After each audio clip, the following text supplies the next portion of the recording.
Hey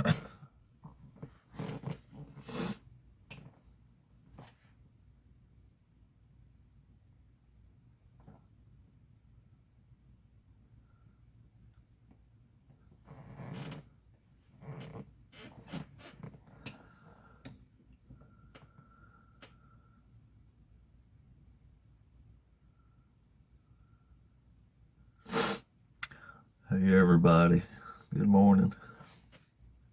Good morning, y'all. Hey y'all, good morning. What's up? What's up? Hello. Good morning. Hello. What's up? Good morning again. Once again, welcome in to the kingdom of the ape, the apostate ape, where we debate the Christians up in here, and we do it every stinking morning. Today is like day number 76 in a row, debating Christians in here. Good morning, everybody. What's up, IK? Good morning. Welcome in, welcome back, welcome through. It's that time again. The time to debate some more Christians. This is the channel where you can watch an undereducated hick from Alabama perform an intellectual takedown of the Christian faith, doctrine, and logic for your entertainment, but also to make the world a better place. Because the second these ridiculous brain rot religions are gone, the second we're going to start doing a little better, I think. Realize what's important, stuff like that, you know. It's pretty cool. Anyway, as usual in the mornings, if you are watching this as a replay on the 2U, please consider liking and subscribing to the channel. It helps a whole lot to like the videos and the subscriptions. My YouTube channel's blowing up pretty good now. Same as my, well, not the same as my TikTok channel. It's going ape shit. But my YouTube channel is also growing quite well now. Thanks to all you awesome folks. Anyway, y'all know what time it is. The Dr. Joshua Bowen shout out. You can learn ancient Hebrew with Dr. Josh and with the ape, the apostate ape. If you order Dr. Joshua Bowen's new book, Learn to Read Ancient Hebrew. But even if you're not interested in learning a new language, he has some amazing books just on Bible stuff, Old Testament stuff, scholarship. That is freaking awesome. We love Dr. Josh over here at the Apostate Ape channel. He's an amazing friend to the channel. And he frequents it quite often. So if you're a fan of the ape, you're probably a fan of Dr. Josh too. Also, October, Huntsville, Alabama, 23rd, 24th, and 25th. It is going down. It is the Rocket City Reason Conference, where you can hang out with some of the biggest names and atheist YouTubers on the planet. All are going to be in Huntsville, Alabama this October. You can get your tickets for that at rocketcityreason.com. You can come hang out with the coolest motherfuckers that ever lived. Pretty cool, right? There's no former Christians, only wolves who have been exposed. Ain't it wild that that's like the first comment almost every morning? Almost every morning. You were never a real Christian. Oh, man. Never ceases to... Makes my day every time. It's crazy how hard they trip over somebody being a former Christian. That's funny. Yeah, you're not right. You're just delusional as every other Christian. Congratulations. It's funny though. That's why I leave that up there. All right. So, let's see here. Harlow, if you requested up on purpose and you're a Christian who wanted to talk to us, hang out for, I don't know, like a minute and a half, another 2 minutes, and just got this bad boy fired up on the live. So let's let a couple of folks pile up in here and we'll get the day started here, as usual. Never a dull moment in here, is it? Every now and then there's like a dull minute or two, but we usually always got somebody to talk to. There's always some good debates going. And that's pretty awesome, ain't it? Thank you for the follow, buddy. I have went up over 150 followers in less than 48 hours, which is pretty stinking cool, ain't it? Pretty stinking cool. Oh, Harlow is still there. All right, just another second here. Yes, it totally does, Asian. Absolutely does. 100%. Separates me quite well, I think. Quite distinguishingly. I no longer hold false illogical positions. Although I am probably still white trash. So, let's go ahead and bring up. Let's see if Harlow's actually here on purpose.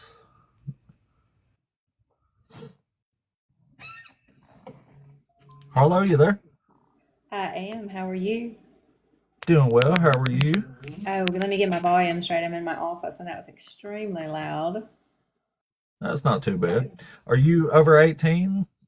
oh, I would hope so. Yeah, that's a TikTok question. But are you one of the Yes, I Christians? am. I am 47. I am not a Christian, but I did have a couple of questions for you. So, Sure. give me the information on. You said there's some sort of convention or something that theists are having, or non-theists are having. What was that? I barely got here when you were mentioning that. Oh, that is the Rocket City Reason Conference in North Alabama. And yeah, there's going to be a whole bunch of famous atheist YouTubers and debaters there, like Forrest Valkai. Gutset Gibbon's going to be there. The Godless Engineer, Thinker, if you know who that is. Going to be a Um, powerhouse of atheist debaters. So I'm actually a biologist by profession. I study pathologies of the brain. So I actually am quite fascinated to talk to any type of theist, including atheist. I actually find you guys to be quite educated. So, and I've seen you had my friend Rabbi up here the other day, but I was at work, so I could not request to join when she was on. Um, so that's why, and I did follow you and all the things. So that's why I was coming up with to kind of get the gist of what you believed, because it seems you're quite passionate and educated about it. So I was coming up to get your tea, so to speak. Oh, yeah, yeah. I'm just an atheist who's quite aware of the dangers that this Christian theology and logic causes. So Oh, I don't this is me disagree at doing my all. little We part could, up here to try to talk people out of this nonsense. I'm sure I wouldn't tell you anything that you don't already know. Oh, I don't. I mean, you probably could, but Where the actual belief in a God came from. So the best oh, I way, mean, I got my theories on that, like what's your theory? historically. I think religion probably started as like some sort of ancestral worship more than, afterlife type stuff, but it probably just began as like our ancestors are somewhere watching us, kind of like a feeling in hunter gatherer groups, early human evolution that evolved into more, you know, Right. power dynamics with civilizations and such. So our best understanding of it, with all kindness and respect, and I'm a pantheist, by the way. I'm not a Christian. Um, but our best understanding of it was a need to understand why either really good or really bad things happened in our ancient, archaic tribal ancestors. That's where the original concept came from, Oh, was the desire to understand why things, both positive and negative, happened. And then later on, your creation of a hell was a way to control people. So there was a lot that happened in between the belief and the control.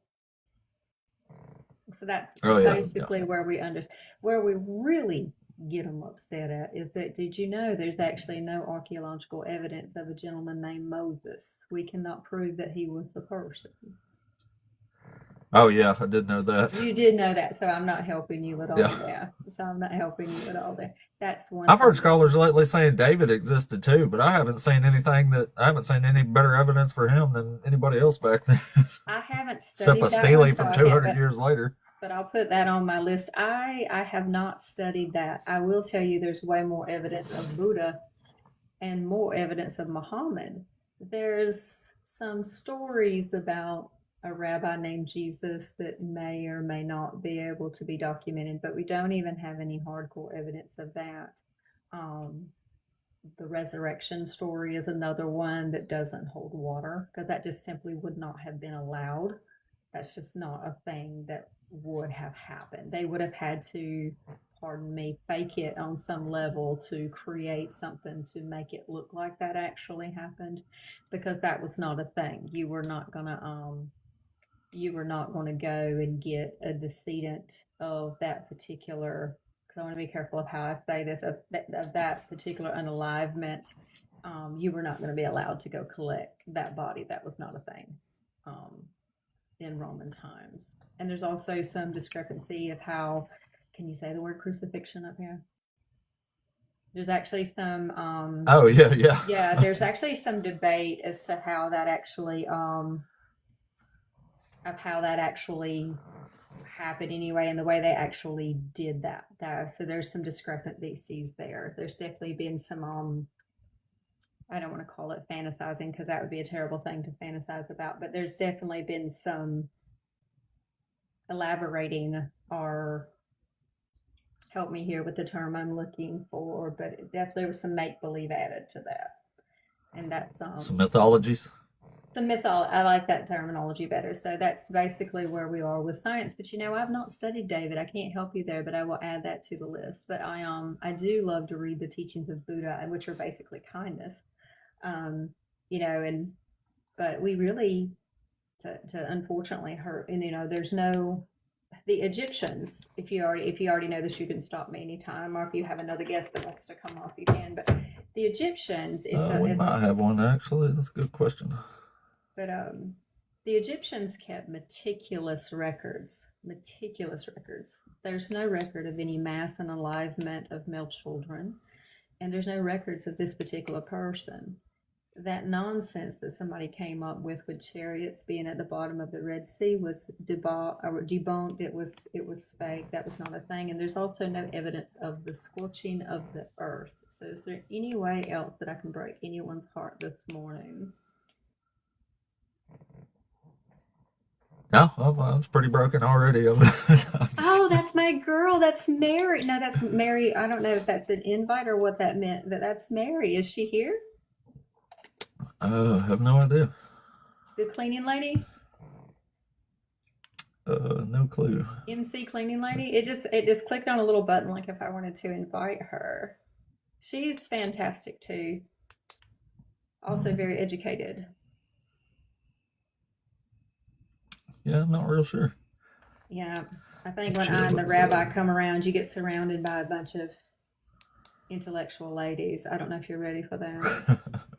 We don't mind. We will absorb you into our crowd. Oh my God. To speak. He said, "Oh my God." Well, for some reason yesterday I got blown up by telemarketers who keep calling my phone over and over again. I was already starting to get a call this morning. I was like, "Are you serious? We're getting telemarketers on TikTok now." That was a new one, but you talked about on your phone. Well, I'm on my phone here, but yeah, Harlow, I appreciate you coming up. That was a nice anecdotal tidbit of information this morning already. Well, the next time I will take a look at the David thing. Again, that was not one of the ones I was interested in, but I will definitely ask my little group of educated colleagues to see what they know on it and follow back up with you, because I did not realize that. So there was no, and he was allegedly a king, correct? The allegation is a really rich and famous one. Well, I don't get into and that's another conversation for another time of why I don't mess with the Bible. I mean, how many damn times was that thing rewritten and then we're still reading it? Come on now. Yeah. Yeah, a bunch of times. Good Lord, that was difficult for me. So yeah, I definitely do not teach theology. I teach biology, and I cut up human brains for a living. And I can assure you that the Christian brain looks no different than the atheist brain. The narcissistic brain, however, is quite interesting. If you guys ever want to have a conversation on that, I can gross you out. Well, if you ever dissect God's narcissistic brain, we would be real interested in seeing that. Well, I mean, honey, you'd have to catch him for me first, and he'd have to die. He'd have to unalive naturally. I can't just go cutting up people for you. I have to have permission. Oh, well, you have my permission to cut up God's brain whenever you feel like. They would then call me a sociopath and put me in jail, and then I would be no use for anybody. And I couldn't get you your answers about David that you seek if I'm not around in order to seek them out for you. Of course. If you can catch him, by all means, I'll be happy to do that dissection for you. I'll But put him thank in my you little for God net spending. here. Pardon me. I said I'll put him in my God net, God catching nets. Well, then that's kidnapping, honey, and again, that's a felony. You can't commit a felony for research. But well, thank you for spending a little time with me today. I think I will sit back and watch you for a little bit. I had a good laugh watching you and Rabbi the other day. I just adore her. She is It's just pretty smart. awesome. She is sharp as a tack. So I will let you, because I think if you drop me, I still get to stay. But if I drop, it like throws me through the queue again. Oh yeah, here I'll drop you back here. Thank you, We dear. appreciate you coming up. It was great meeting you and Miss Harlow there. Everybody, thank you all for the likes and stuff so far. We're already stacking some engagements in the algorithms, which is pretty awesome. It's only been on 15 minutes, so we're barely getting started today here. Barely getting started. Thank you, Harlow. Appreciate that. Thank you for the hearts. The algorithm is running this morning, I think.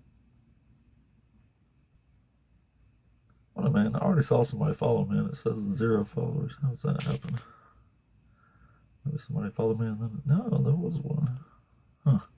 That's weird. Interesting. Anyway, if you are a Christian and you want to debate us on one of these topics up here, the queue is wide open now. Oh, wait.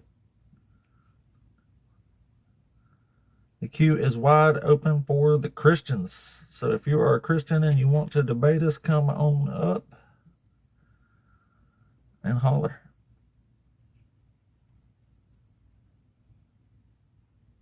What is a little strange there? Anyway, welcome in, everybody. Welcome in, welcome in. There is no Christians yet, I don't think. But we are waiting on some Christians to fill the queue here so we can get the debates for the day rolling. Don't tell you, you're not a Christian, are you? No, that's Yulia again. Yeah. Yeah, just Christians for now, buddy. We already talked to one a friendly earlier this morning, but let's see. Or, well, we'll give it a minute and see what happens. Who is...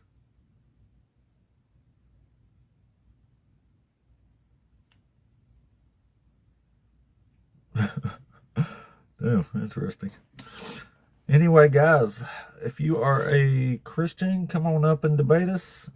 If you're just watching, keep that screen tapping going for me, please. That's going to keep us in the face of the algorithm here. That way we can get some folks to debate up here. Got to get the debates flowing this morning. It's a debate channel, after all. We are debaters, master debaters.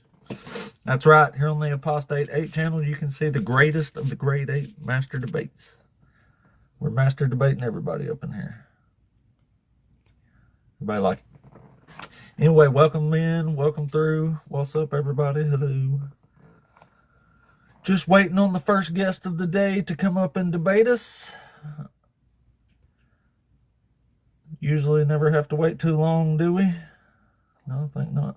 Let's see. Might already have one, actually. Let's see. Hey, how you doing? Doing well. Are you over 18? I am. Ow, sorry. Awesome. Are you one of the Christians? I am a Christian, yes. Cool. So which one of these topics you want to debate us on here today? Let's see here. Yeah, Jesus fulfills your prophecy in the New Testament. It says it was just against slavery.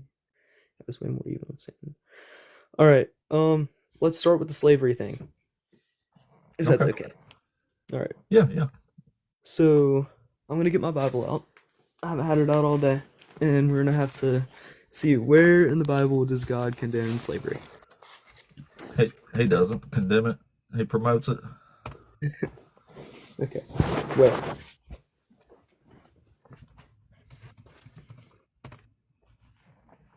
If you can show us where it does condemn it, though, that would be great. Sure. So, I can't do that, right? Because the Bible doesn't ever condemn slavery, right? And I understand where you're coming from and why that would draw you away from Christ. So you have to understand, though, that slavery back then was not slavery of when Martin Luther King was around and like all this other stuff. Like, that's not the same slavery, right? What's the difference? Back then, slaves weren't trafficked, and they were people who usually had an unpaid debt that they couldn't pay back or something like that. That's incorrect. And they would take them in and let them work off their dues.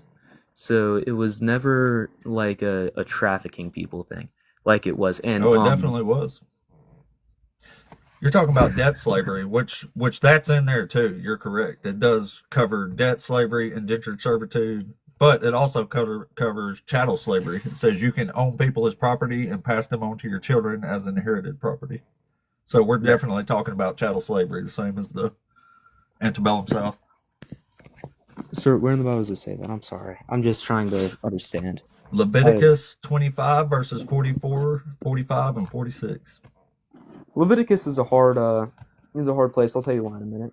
But it's a hard place to draw from with verses. But I'll try and see where you're talking about. So where are we at in Leviticus? I'm sorry, one more time. I'm sorry. Chapter 25, verse 44. Okay.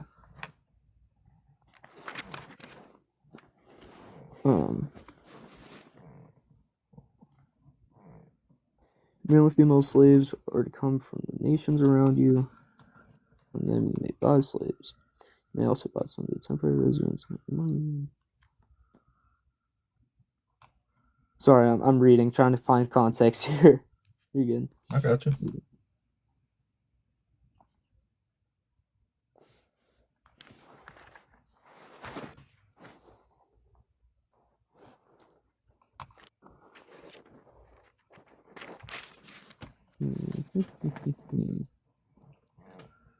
Okay.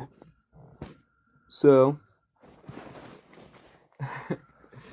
I see why this would deter you from Christ. I understand where you're coming from and why that might be a hard verse to read, or those might be hard verses to read because there's a whole chapter on it. So, I can't tell you anything about that yet because I haven't read up on it and I haven't quite, I guess. So what would you think when you figure out that God is in fact allowing chattel slavery?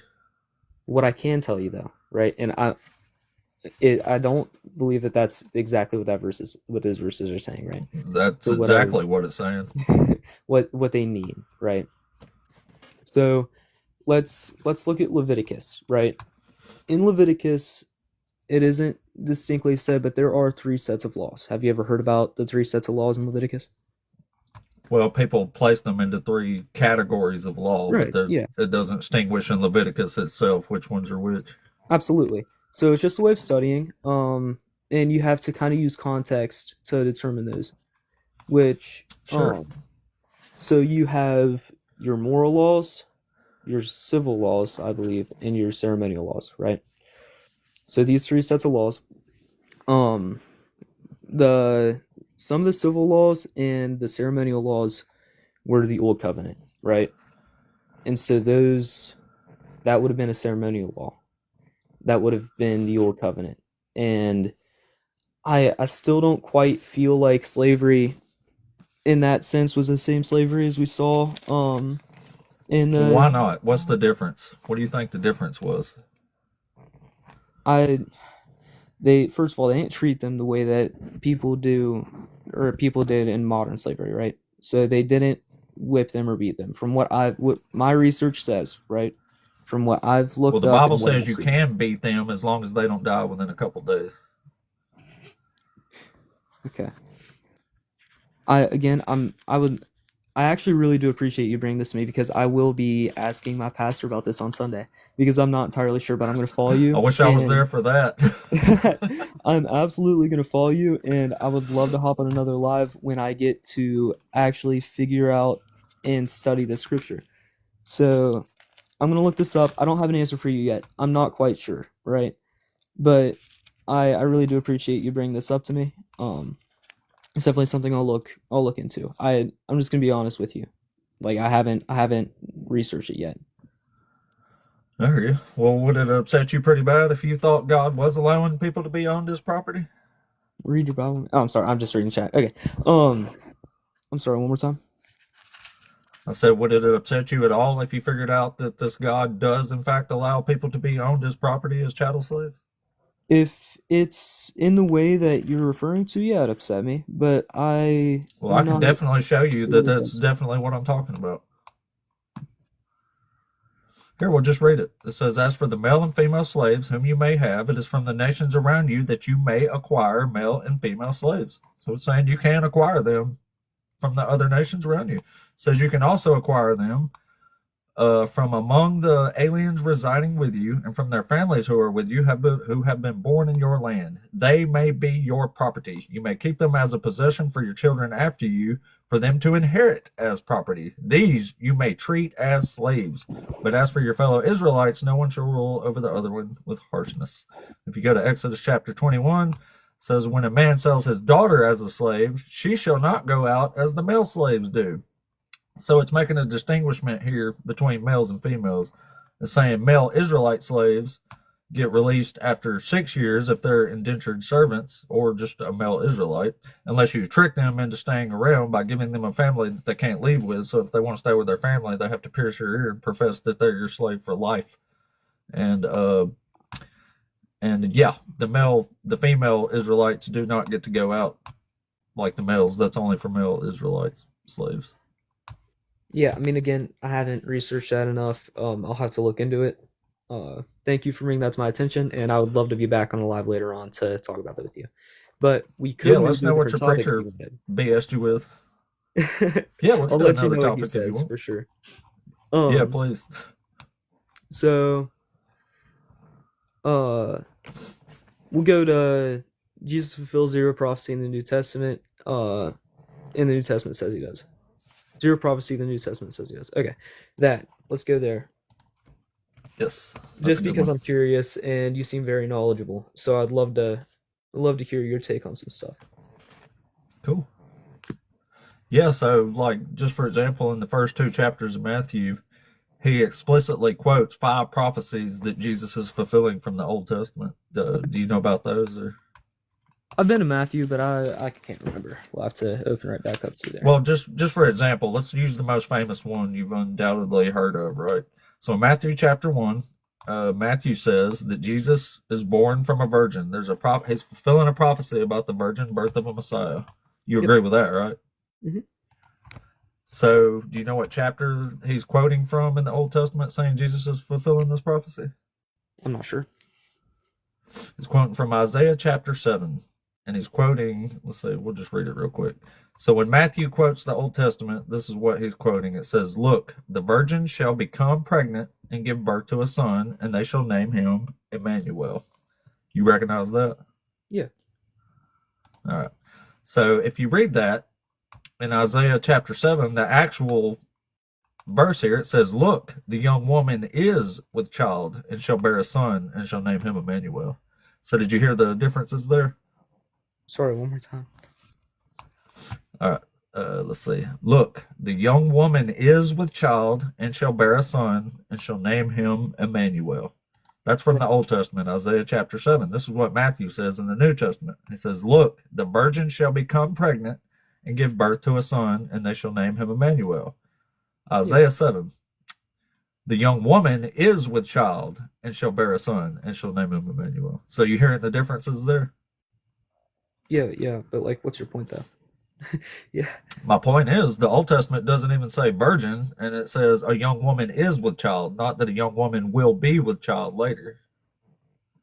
So the New Testament is misquoting the Old Testament and trying to make it a prophecy about Jesus. But if you just read Isaiah chapter 7, this don't have squat to do with the Messiah. Man, I'm sorry. I'm very confused what point you're trying to make here. Those don't seem too different to me, honestly. I don't think that it's... They don't. So one says a virgin is going to become pregnant. Okay. One says a young woman is pregnant. So there's no mention of the word virgin anywhere in the Old Testament. Okay. About giving birth to Messiah anyway. So the New Testament is lying about what the Old Testament says. Okay, and how do you know that that's what that was trying to quote, though? Right? Like, I don't know that Because it says it. it doesn't say Matthew that it's chapter, yes, it quoting does. Isaiah. Listen, Matthew chapter, it does. Matthew chapter 20, Matthew chapter 1, verse 22. All this took place to fulfill what had been spoken through the prophet. Look, the virgin shall become pregnant and give birth to a son, and they shall name him Emmanuel. That's from Isaiah chapter 7. That's what he's quoting. But he's quoting it wrong. And literally every single prophecy that the New Testament claims Jesus is fulfilling is just like this one. They're misquotes. Some of them's not even there. Some of them's not even prophecies. The New Testament is completely lying to you about Jesus. Well, the New Testament was also written by man, and so was the Old Testament. This But was I all mean, written by man. right? Yeah. So I get what you're saying, but that's like, how is that any sort of reason to deter from Christ? Because Matthew in his Because chapter the New didn't. Testament is saying Jesus is the Messiah for this reason, but if you go read the reason, it's don't have anything to do with what the New Testament said. Why would I believe the New Testament when they can't even properly quote the Old Testament, a book that was around for them to read? They're not even quoting a You book don't that know was that it's available for trying to them. quote Isaiah either. That might just be something that Yes, I Matthew's do. saying. No, it's a quote from Matthew, Isaiah chapter 7. It's the only place that says anything like that. All right. And this is just the first example so far. Let's move on to your next one. Just because Is I there don't any know what to say to prophecies that that. you I do mean, think Jesus fulfills? yeah, Jesus, of course, came. God, humbled himself down, came as a man to, die for our sins and raise from the dead 3 days later. I'm sure you know that. You used to be a Christian, right? Or Yeah, but there's no yeah, prophecy about that. That's just a story from the New Testament. It's not a prophecy being fulfilled. you just read it in Isaiah. Wait, what? That's a prophecy about the supposed virgin birth of a Messiah, but there's no prophecy about the virgin birth of a Messiah anywhere in the Old So Testament. you The don't New believe Testament that made that Jesus up. is the Messiah? Is that what I'm hearing? No, he's not even a prophet, but he's certainly not a Messiah. He was never even anointed. That's what Messiah means. It means an anointed one, but Jesus was never even anointed. Being, I don't. Okay, anointed by who? Anybody. To be a Messiah, you have to be an anointed king of Israel. That's what a Messiah is. All right. I'm not sure we're going to get anywhere just because I haven't read up on these verses yet, and I will do my research, and I will probably be back when I do. Okay? Yeah, that sounds good. All right. Thank you You'll for your either come time. back or you'll be an atheist, but I suspect the latter because none of this makes sense. If you're going to study it, you're doomed. We'll see. We'll see about that. I'll pray on it. Sounds good, man. Thanks for coming up. Yeah. Well, that was kind of sad. Kind of expected, but kind of sad. Biblical bruise. That's not a Christian. Let's see here. Welcome through, by the way, everybody. Hello, good morning. All right. Well, it's probably just going to get worse. Thank you, Mama. Good morning, Mama Bash. Ollie, are you there? Yeah. What's up, man? Are you over 18? Yes. Are you one of the Christians? Yeah. Cool. So which one of these topics did you want to debate us on today? How is God way more evil than Satan? Because if you read the Bible, Satan only is responsible for the death of 10 people that God gave him permission to unalive, and God unalives a whole bunch of people. So just by comparison, God takes the cake by a landslide. Okay. Are you a Christian? No, Why not? because I don't worship evil gods. He's not evil. He is evil. He does evil shit. If he, let's just say, wasn't evil, would you believe in him? I would believe in him if he was real or if there was any evidence for him, even if he was evil. But I still wouldn't worship an evil God either way. There is heaps of evidence. Like what? How did the universe begin? No clue. Show us evidence that God made it. God.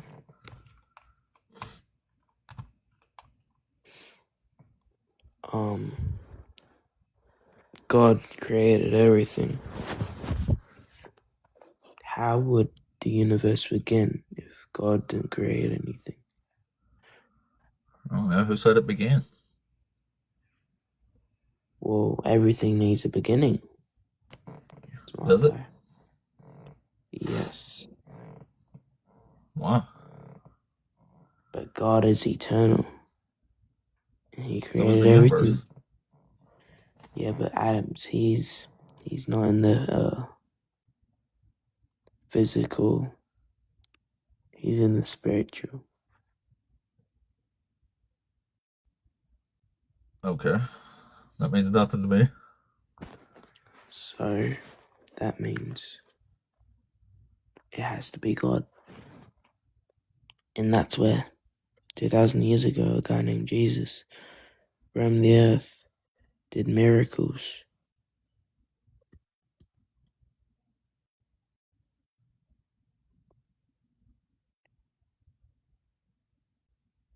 And yeah,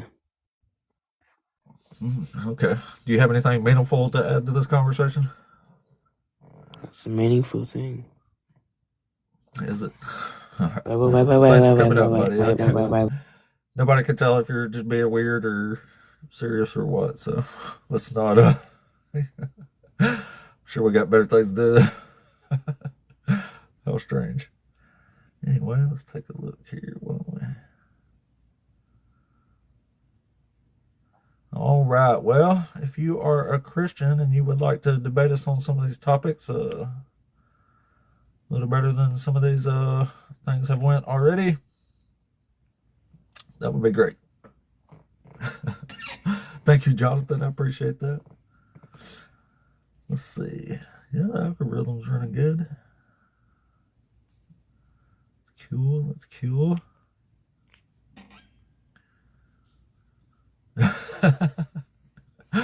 Yeah, I don't know. It just comes to me, I guess. It comes naturally there. Anyway, if you're a Christian and you want to debate us, please request on up and do so. We would love to talk to you. If you are watching right now, please tap that screen for me and keep the algorithm flowing freely here. We'll get some folks up in here to debate. And maybe we got a couple here. Let's see.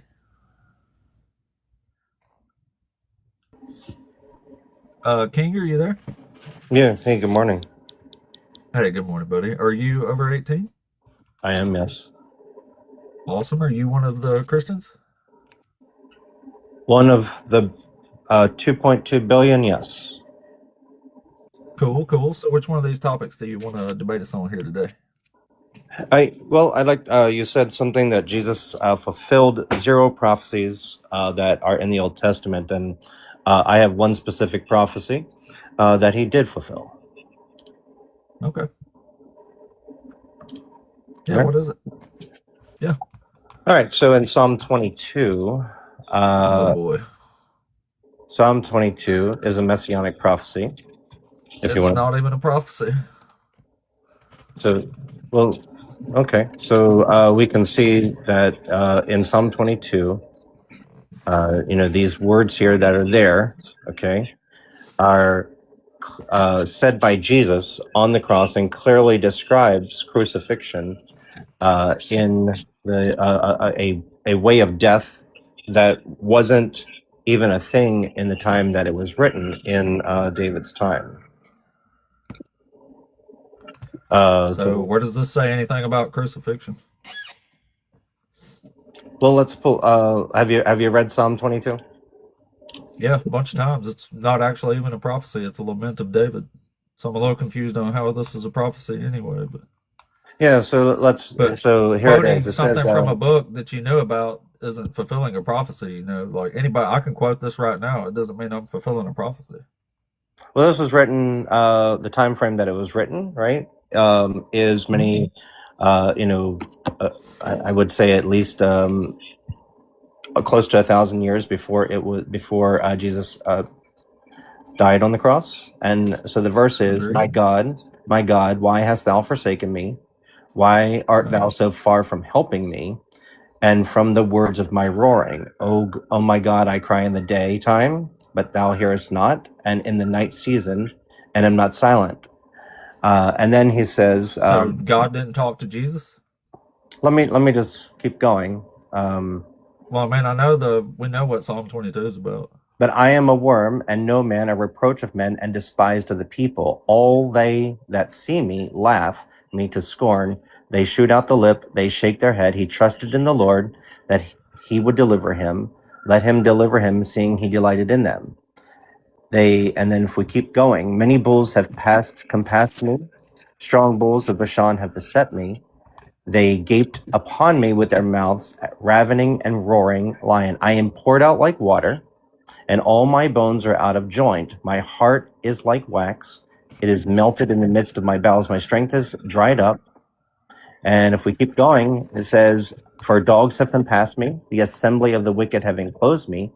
They pierced my hands and my feet. They part my garments among them. They cast lots. So now if we go to the crucifixion in the New Testament, we see this played out. And Jesus, why does Jesus say this prayer? He is reciting Psalm 22 in the midst of the Jewish rulers that were there at the foot of the cross, and they could hear him. And what he's doing, he is putting in their mind this scripture because they're very familiar with the psalm, and they're not too showing familiar with it because that. there's not a single Hebrew version of this that says the word pierced. The word for pierced is dakar, not a single Hebrew text actually says the word pierced there. So okay, again, in the translations from the in the translations, Hebrew, exactly. from the Hebrew and the Greek, okay, the word pierced is there. Well, it's not there in any single Hebrew text ever. So it's almost like when they translated this, they just wanted to make it sound like it was about Jesus, so they put the word pierced in there, even though that word shows up nowhere in any Hebrew text ever. Yeah, it is there. You're being dishonest with it. You're being dishonest with the text. I'm not. You are. No, I'm not.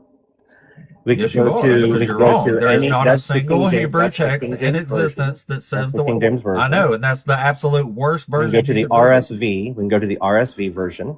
Okay. I'm in the RSV right now, and it doesn't say the word pierced. It says, here, I'll read it to you. It says, dogs are all around me. A company of evildoers encircles me. They bound my hands and my feet. I can count on my bones. They stare and gloat over me.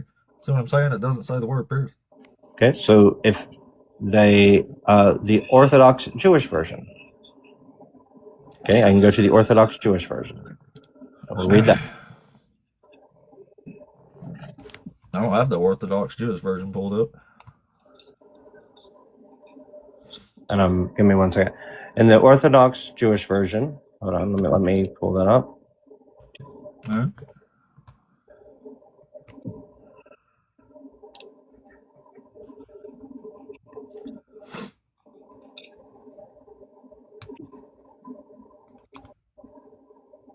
For it says, and it's using Jewish words, have surrounded me.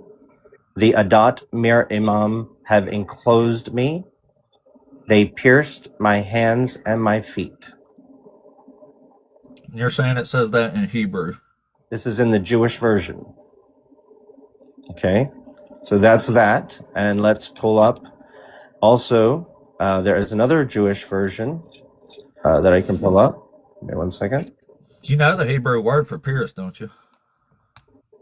There's lots of Hebrew words that could be, that mean different things. So just because there's one word for pierced, it's dakar.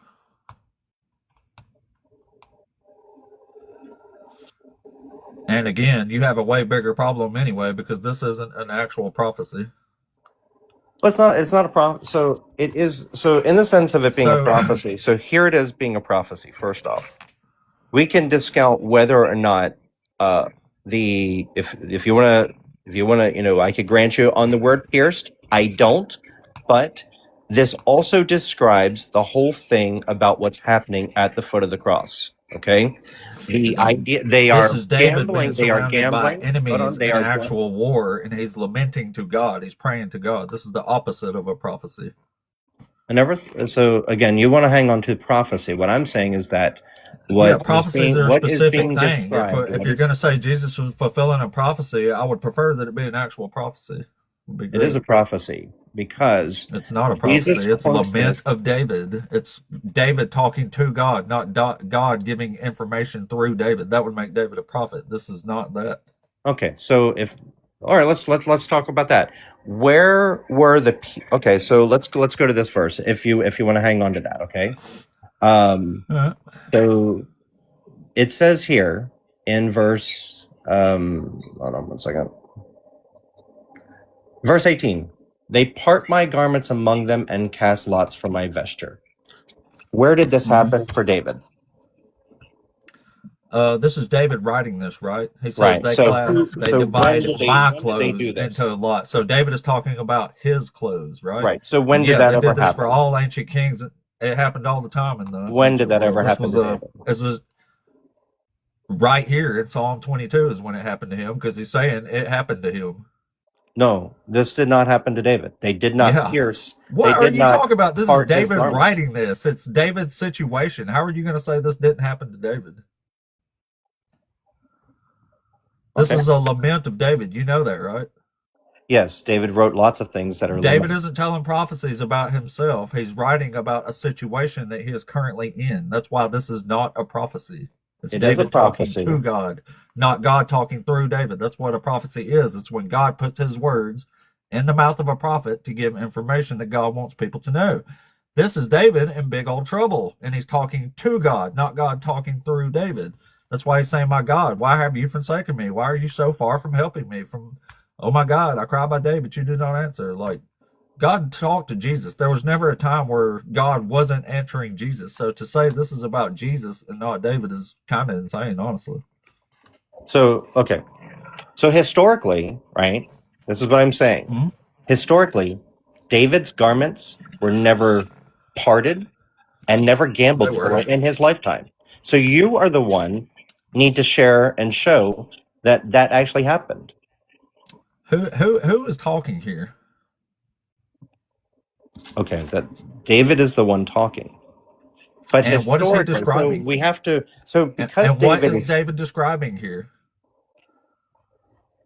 David is. What I'm saying is, he may have wrote that. He did write that. But there's no historical data that shows that ever happened to David. So what There's you no are doing, historical what you data are that shows doing, that ever happened to Jesus, buddy. I hate to tell you. what you're doing is you are saying that this happened to David, but it never did. And you're And- saying there's no historical evidence for this, so it didn't happen. But there's no historical evidence for it happening to Jesus either. Of course, that's ridiculous. Even No, it's secular, not. even There's no secular, even evidence for secular, Jesus at all even in the first secular. Are you century. saying that Jesus was not crucified? I'm saying there's no evidence at all to suggest he was. It's a story. There's no evidence of that at all. Okay. Well, there are more and many. So if you're demanding evidence for David, you need to demand the same evidence for Jesus. There's the evidence for Jesus being crucified. Even secular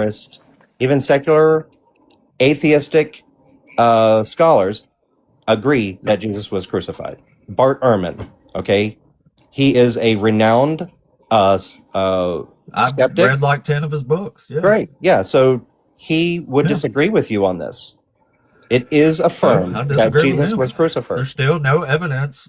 No, there's no evidence in the first century of this happening to Jesus. He says it's happened based on historical criteria and what you can assume as historians do, but it's not based on any actual evidence. All right. So do you believe that Jesus lived? He was probably a real person, yeah. but there's no evidence of it. Okay. Why? So no evidence for it that he lived. Yeah. Okay. What about? So now I don't want to get on to that part. There are many attestations of Jesus's actually being a real person. Okay. Including the gospel writers, which you probably wouldn't attest to. However, Nobody even knows who they are. sure, of course we do. It's Matthew, Mark, you Luke, don't. and John. No, it's not. Yes, it is. There's no. No, it's not. Yeah, it is. This is sad, man. It is No, sad it's that not. you. It's sad. Yep, I know. Hey, you've said you've read Bart Ehrman's books, and you think Matthew, Mark, Luke, and John actually wrote the Gospels? Well, what I'm saying is I don't believe everything that Bart Ehrman says. Just like you. Oh, You said but the you same believe thing. the parts you agree with him on, right? Well, no, I'm saying that he even attests that Jesus was a real person and was crucified. Okay, so Okay. I mean that doesn't make. So you don't know that the names Matthew, Mark, Luke, and John are later church attributions by Ignatius and Irenaeus to the Gospels. They're not actual. Nobody knows who actually wrote the Gospels. Those are We do know. traditional We do church know. attributions. We No, do you know don't. that. Okay, We so do prove know. it. Well, So how do you know? How do you know? how do, well, if when you open up the very books themselves, it says that this is the gospel of Jesus according to John, gospel of Jesus according to Matthew, to Mark, to Luke. It does not say that. No, it does. No, Luke explicitly says he gathered, starting with eyewitness testimonies, and researched them. So Luke is clearly saying he was not a witness to any of this. And he No, never it says, says. hey, It I'm said. Luke. Did Writing I this in say? the I name of didn't say Luke. the word witness. I said that this was the gospel according to. Okay, well, show us where Luke says this is the gospel according to Luke.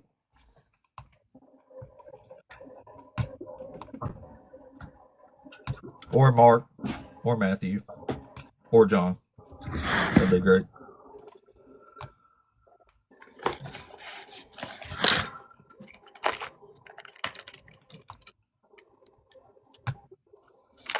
Doo-doo-doo.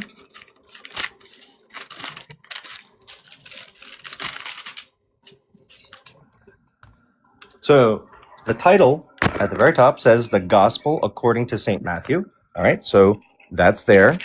Then you go to Mark.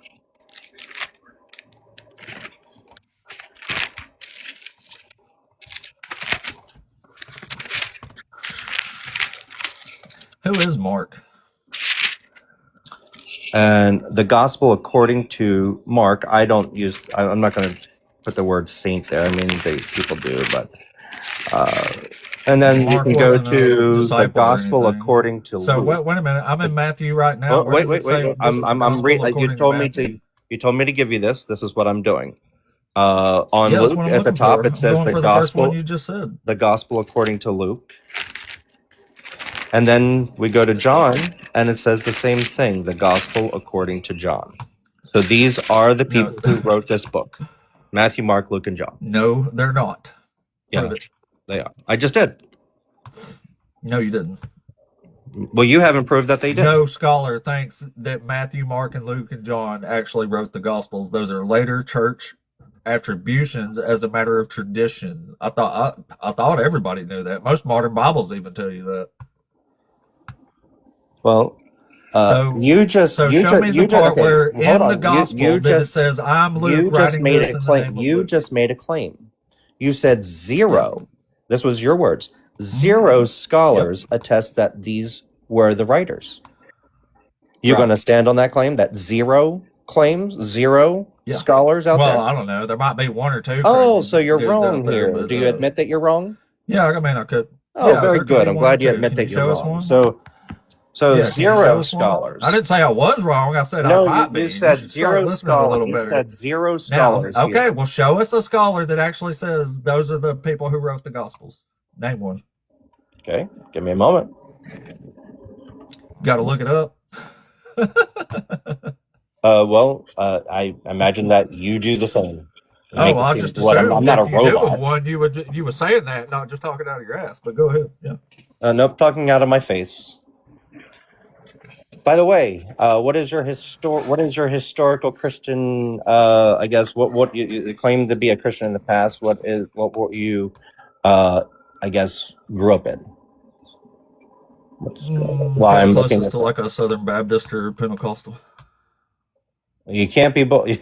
That's kind of a weird mixture. A Southern Baptist and a Pentecostal, where you like I said one. closest to one of those is what I said.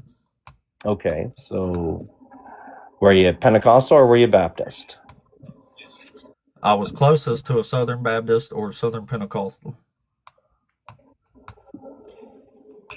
All right. How long were you in that, by the way? Almost 30 years. Almost 30 years. Hmm.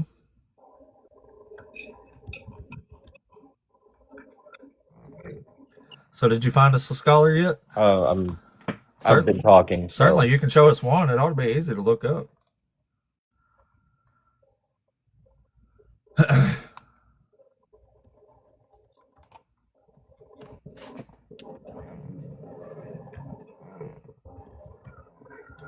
All right, give me 1 second. So you weren't so you've been in that for 30 years, right? And then what You're caused you still looking for to? a scholar, right? Yeah. While I'm pulling that up, I'm just asking a question so we don't have dead air. So what was it the reason that got you to I guess leave? The Bible. The Bible. The Bible. Okay. Yeah. The Bible's what caused you to head out. Okay. Yeah. Too many contradictions, too many false informations. The New Testament don't know what it's talking about when it comes to the Old Testament. The Old Testament don't fulfill itself. I mean, it's a pretty big mess. Yeah.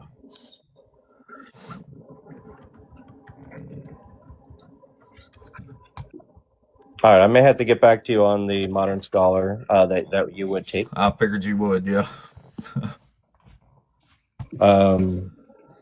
That's so weird. I'll have out that there. too, You but that's can't not tell why. me a But that's single not why. one that actually says the That's gospel. not why I even came up. The gospel. That's not why I even came up, though. Okay. Well, it's a claim you made, and then you sit there and made a whole little spectacle about how I was wrong, that there might be one or two scholars out there that suggest this thing, and I was assuming you could show us one or two.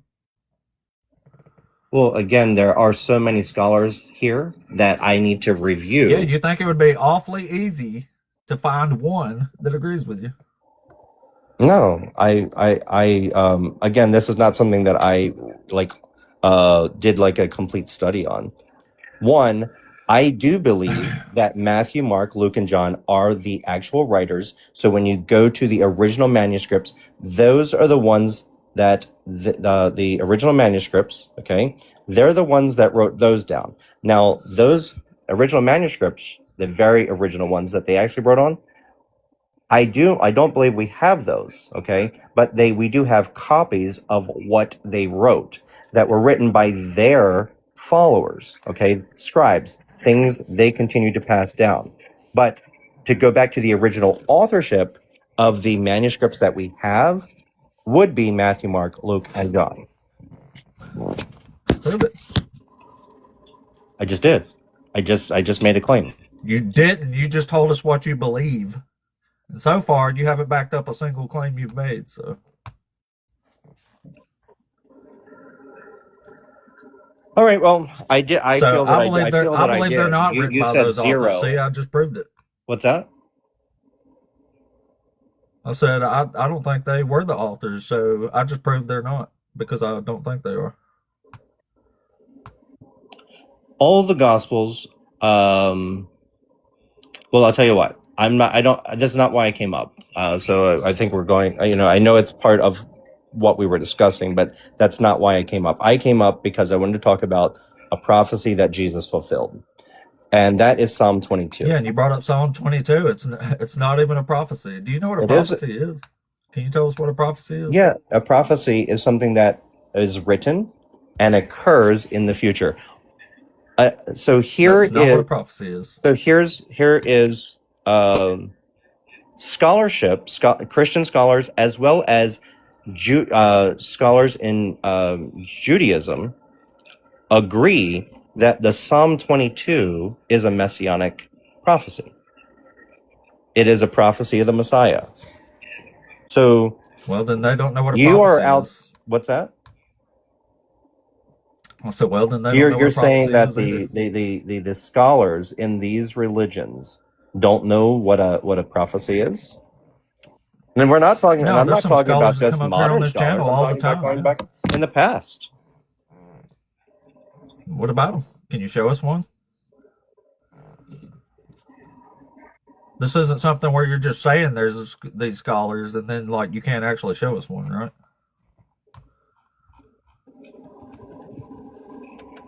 Hold on.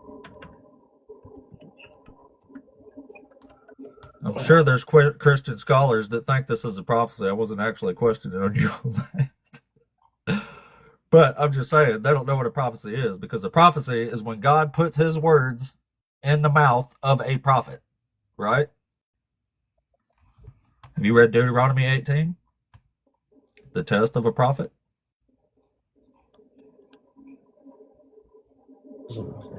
Hello? Yeah, I'm here. Oh.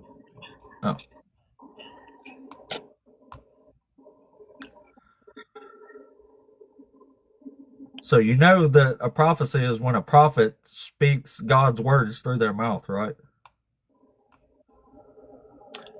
So, are you saying that God? Are you saying that the only way that God gives a prophecy is through a prophet? Is that Yeah, what you're? that's what prophecy is. It's the words of prophets. Okay. Well, that there God Some can guy just talking God can is not speak a a prophecy from prophecy God. through It's just any a guy talking. God can speak a prophecy through anyone. Yeah, but he's not speaking through David here. That's the problem. See, when prophets speak for God, they're speaking as God. They are using the word I. They're saying I. They're talking as God. They're saying, I'm going to make this happen. But that's because God's words are coming out of their mouth. That's what a prophecy is. This is David surrounded by armies, which he was a whole bunch of times. And he's praying to God for help. He's saying, God, I need you. You need to answer me. I'm surrounded by enemies here. There's bulls and dogs encircling me, and I'm in a bad spot here. That's David talking to God, not God talking through David. All right. So the class here is your the Midrash Tahilim on Psalm 22. They believe that this was that the suffering written in Psalm 22 was a reference to the Messiah. It is a rabbinic source. Okay. David is a Messiah. Wait, you aren't addressing what I just said. You asked me for a source. You're You saying asked me for if you're going to say this is you about a asked me for Messiah, hold on. You asked me for a Jewish source, right? That believes and holds to Psalm 22 being a messianic, being referred to the Messiah, and I just gave it to you. no, you're not listening very well. No, maybe you're not. You asked me to give you the Jewish source This is all recorded. that claims. No, I didn't. Yes, you did. I said, I asked you if this was another spot where you're going to say they're scholars, but you can't name one. Give me a Jewish scholar, a Jewish scholar, right? That would hold that Psalm 22 is messianic. Okay, and I just did. And you realize that David is a Messiah, right? That David is a Messiah?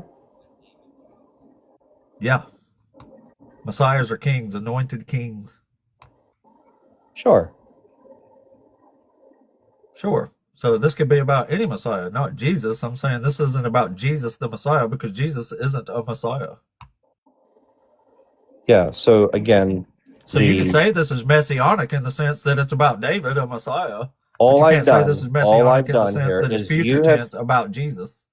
All I've done is you've said this wasn't referring to a prophecy of the Messiah.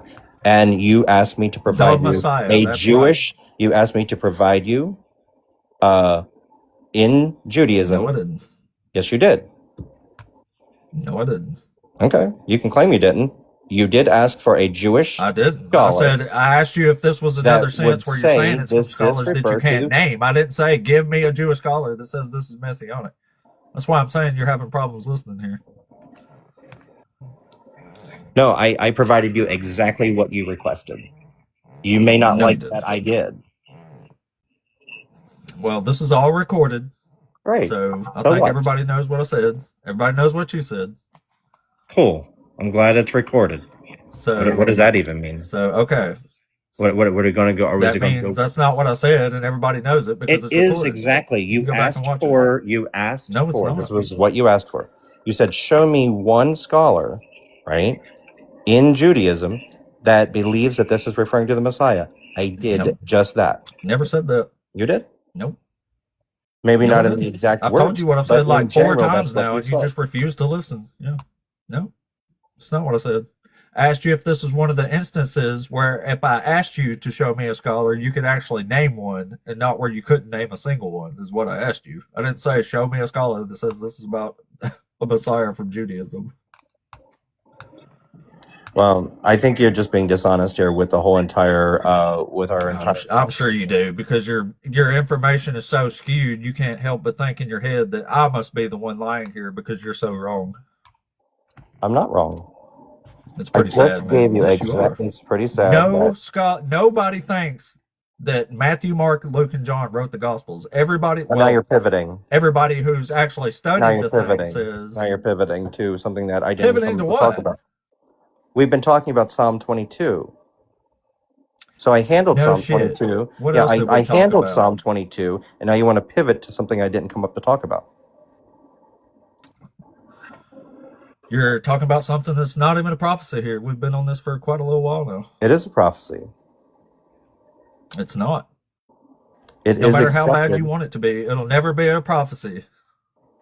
It's not that how bad I want it to be. It is a prophecy. Scholars, It's New not. Testament, to New What Testament makes this a scholars. prophecy? What makes it a prophecy? Tell me. What makes it a prophecy is that this is a description of what's going to happen to Jesus, to the Messiah. Never says shit about none of that. Show us where it says this is a prophecy about a Messiah, or even suggest that it's something of the sort. This is you in the New Testament cherry picking lines from the Old Testament and trying to say it's about Jesus. Nobody's when it's cherry clearly picking not. anything. It's a complete description of You what are. You're happened. cherry picking It- 1 or 2 lines in here that you think sounds like something that could apply to Jesus, and you're discarding Did every Jesus single say, bit did of the actual Jesus say context here. when Jesus was on the cross, did he say, my God, why hast thou forsaken me? Did he say that? In No, the anonymous account of- authors way in the after the account- lifetime of Jesus say in he the says account that, of the and that's gospel- only in one Okay. gospel. Other gospels have last words. Jesus says something else. In the account of the Gospels, did Jesus ever say, my God, One why hast thou gospel. forsaken me? One God. So it is. No, it in is. the account of one gospel. That's fine. That's all we need, right? That's all we need. Is it was there in That's an all you account need. of no in the account of the gospel, right? It is there. So it is said. So that what Jesus is doing. So Okay. quoting the Old Testament, a guy who was around and could read the Old Testament, quoting it at some point is a prophecy fulfilled. What he is doing, okay, is he is showing to the Jewish leaders there that it is him. He is the one being talked about in Psalm 22. David is asking God for help in Psalm 22. So when the Jews, David's not talking about when the anybody but Jewish him. leaders heard Jesus quote this from the cross, he was getting into their mind to say, hey, guys, Psalm 22 is about me. So And that just goes to show you how So delusional therefore, the that's man a and his prophecy. followers were. that's a prophecy. No, that don't make it a prophecy. No. Yeah. No, that's not what. No. You can't just quote words from a book and say, I fulfilled a prophecy. That's ridiculous. Well, Jesus did. So I know you may not like it, but he did. And first of all, my prompt says that the prophecy of the New Testament says he fulfills. The New Testament doesn't say he fulfills this prophecy. Jesus quotes a line from the Old Testament, and you quotes a say he's line fulfilling or a prophecy. a This line? isn't the Did you say a line or a lie? a line A from the line. Old Testament. Yeah. Well, he's Yeah. quoting Psalm 22, right? Because the Jewish I leadership know that were at quoting the, something isn't fulfilling prophecies. Fulfilling prophecies is actually fulfilling the role that is prophesied to the one or the situation. This don't have anything to do with that. It's a sad attempt to try to make Jesus look like the Old Testament was talking about him, but it clearly never is. yeah, of course it is. Yeah, it's clearly pointing It's out not. that this is referring to Psalm 22. It's And the not clear. and the It's only clear leaders to that you were because the you think it's leaders clear, but it's not. the leaders that were at the foot of the cross listening, okay, it said in a way so that they would know, hey, because they knew Psalm 22 and they knew the messianic Yeah, prophecies. anybody could read it back then, couldn't they? It was available for them to read. The Jewish leaders were certainly familiar with Psalm 22. And when he quoted it, Yeah, lots of it people was to were. bring into Most of the Jews it were, was in fact, I would think. when he quoted it, it was to bring into their remembrance what was happening. And right there in front of them Jesus was quoting 22. something does not mean it was written about him. It just means he quoted it. Well, again, that's your opinion, but what occurred. It should be obvious. I don't understand. Okay, well, There's lots of actual I messianic feel that prophecies in the Old Testament, right? Yeah, and so here I believe that I've proven exactly what I came up to discuss. So You didn't prove anything, but you don't know what you're talking about. Is what you proved. I did. No, you didn't. I'm sure you think you did, but congratulations. I'm sure you fluffed your own ego there. No, I don't need to fluff mine. It's yours that apparently is.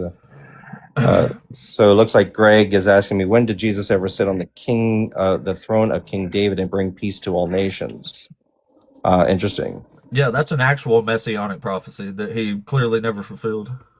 Yeah, he actually will sit on the throne of King David in the future, and he will bring peace to all That nations. means he hasn't fulfilled it, right? Yeah. And but Well, notice that Jesus, when he came, he never said on his first mission, he did not say, I come to bring peace. Matter of fact, he said, I did not come to bring exactly. peace. I came to bring the sword. So that was part of his it's first crazy mission. because Micah, Isaiah, Zechariah, all these say when this Messiah comes, he is coming to be a man of peace. So it's awfully funny that Jesus comes around and say, I did not come to bring peace. It's almost like he's clearly not lining up with these prophecies. He's the exact opposite of what the Messiah prophesied. I would say you should go back to those passages and actually find out if the word Messiah or this is a messianic prophecy is actually there, or is that your interpretation? Oh, it is. Yeah, it is. But yeah, pull up a passage king. where it's the Mashiach. Yeah, that's what they are. Like, I mean, should be simple knowledge. This is stuff you learn day one if you actually research this stuff without bias. But great. All right, apostate. So when the actual messianic prophecies say the Messiah is going to come and bring peace to the world, and Jesus comes along and says, I didn't come to bring peace, like he's not fitting the messianic prophecies, is he? So again, so if you were to do this, right? So if we took a list of all the accepted messianic prophecies, right? Mm-hmm. You put them in a list, and then you go back to those scriptures. Some of the scriptures would say, hey, this is referring to the Messiah, while others would not say that at all. Okay, but they are accepted as messianic prophecies. Yeah, but they have to actually be about a Messiah.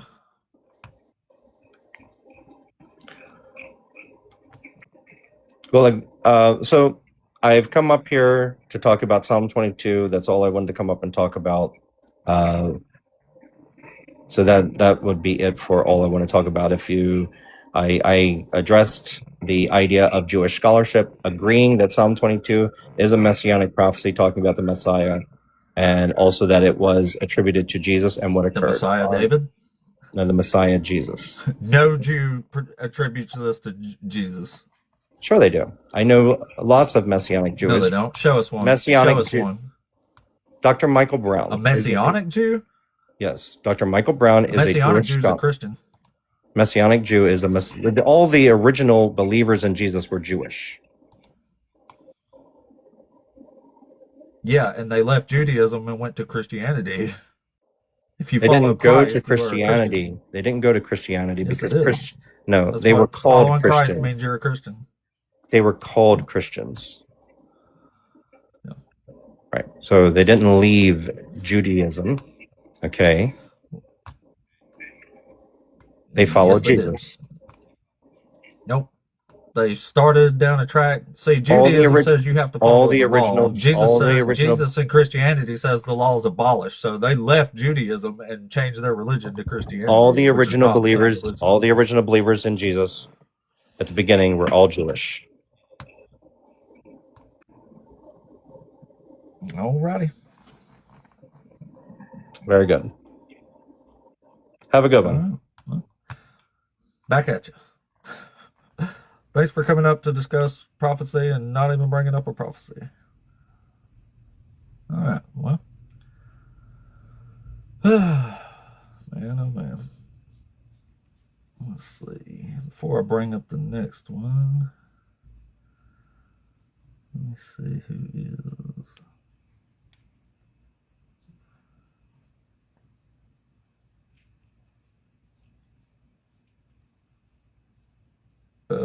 Correct. Jesus never says the law is abolished. Paul says it is. So sort of correct there. Sailor Man, thank you. All right, let's go ahead and try the next one then. Still got a good nearly an hour I can be on, so maybe somebody will actually bring up a actual prophecy. That'd be great. That's what I mean. You can't really blame them though. It's what they've been indoctrinated with, so they don't understand what they're saying.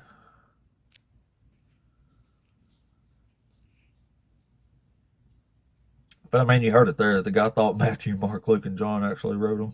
It just goes to show you the level of scholarly research some people have done.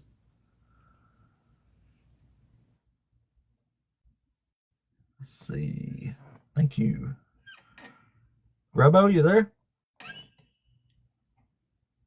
Robo?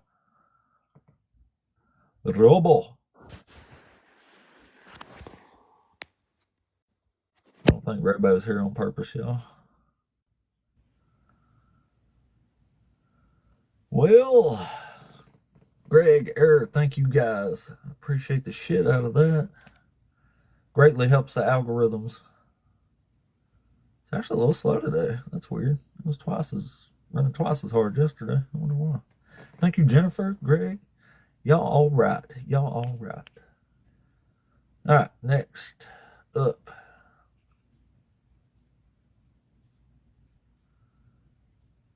I don't think this one's going to be there either. Ha, I agree, Sailor Brandy. Absolutely did. How is this Psalm 22 the only one you got to talk about anyway? Nutty, are you there? I am now. Yeah, I don't know what happened. I went to go and join your little fan club, and it popped me over to Thinkers Live, so it was really weird. Weird. But yeah, I'm back. I'm here. Good. Go ahead. Oh, I was gonna just ask if you was over 18 and you're a Christian. I was raised a Christian. I was one of those kids who asked the questions that never got answers and kept trying to believe. You know the whole routine, right? Fake it till I make it kind of thing when I got to be an adult with kids. And it just never, I never was doing, wasn't good enough, blah, blah, blah, blah, blah, the whole thing. Started reading the Bible, really reading the Bible for myself. Cause when you're Catholic, you don't, right? Read the whole thing a couple of times. And things, it's just like everybody else, right? So yeah, and now I am doing the deep dive thing, and I am just totally, like, I'm blown away by the things that I was taught compared to the actual real things. Like, we're told, everybody's like, oh, start in the New Testament. No, the fuck you don't. You start in the Old Testament. You start where it began, so you understand what led to it. And the things that I'm like, it's wild, is that original sin is never mentioned in the Old Testament. That to me is is even more confirmation that they were creating the character of Jesus. And there may have been I'm sure there were teachers that were doing the same thing, that were trying to get the people who were straying and like the Pharisees and stuff, and they were giving up on the old laws. But they were trying to squash the rebellions, and they were trying to create. So yeah, I mean, all of the things, like it's not univocal, the things don't match up. There's all that stuff. But they're telling people you have original sin because of Adam and Eve. And God never said that. He never said that there's sin. He said we have a sinning nature, but he didn't say that people had original sin, were born with it, and there had to be atonement for it. Like, they were already punished, right? Mm-hmm. Yeah. That was baffling to me as someone who grew up Catholic, and you have to be baptized because of original sin, and you have to confess all your sins. And I mean, there's always something, feeling like sitting in those confession booths going, there's something wrong. Plus, what Jesus did died I do for wrong? all that sin. It's kind of silly. Right. You have to go through all the rigmarole anyway. I mean, God, you're making up stuff, like the whole thing. Like, deconstruction is wild. I'm telling you, it's so wild. Yeah, but the thing about he was saying, just to be I just thought it was really important for some people in the, because he was so sure of it. There's no mainstream Jewish scholarships do not interpret Psalm 7 as prophecy about Jesus. Rather, Judaism views the Psalms as hymns and wisdom literature, not direct predictions of the future Messiah, with Christian interpretations often seen as imposing a later theological framework onto texts understood history within Judaism as referring to David or Israel's struggles, not a suffering, dying, rising Messiah unknown to ancient Jewish tradition, right? So... yeah, I mean, it's essentially saying a guy 1,000 years later quoted this. That must mean it was a prophecy about him. Right, but they knew those stories, right? They use it, but they didn't know. That's what I was trying to tell the guy. Like, the guy, Jesus could have read the book. I'm sure everybody knew this line back then. So some dude quoting it doesn't make it a prophecy about him. That's ridiculous. Right, it's so wild, and I just, God, so many things. The thing, like, there's only one God. There's really, Abrahamic religions are branched from Yahweh. That's the same damn God.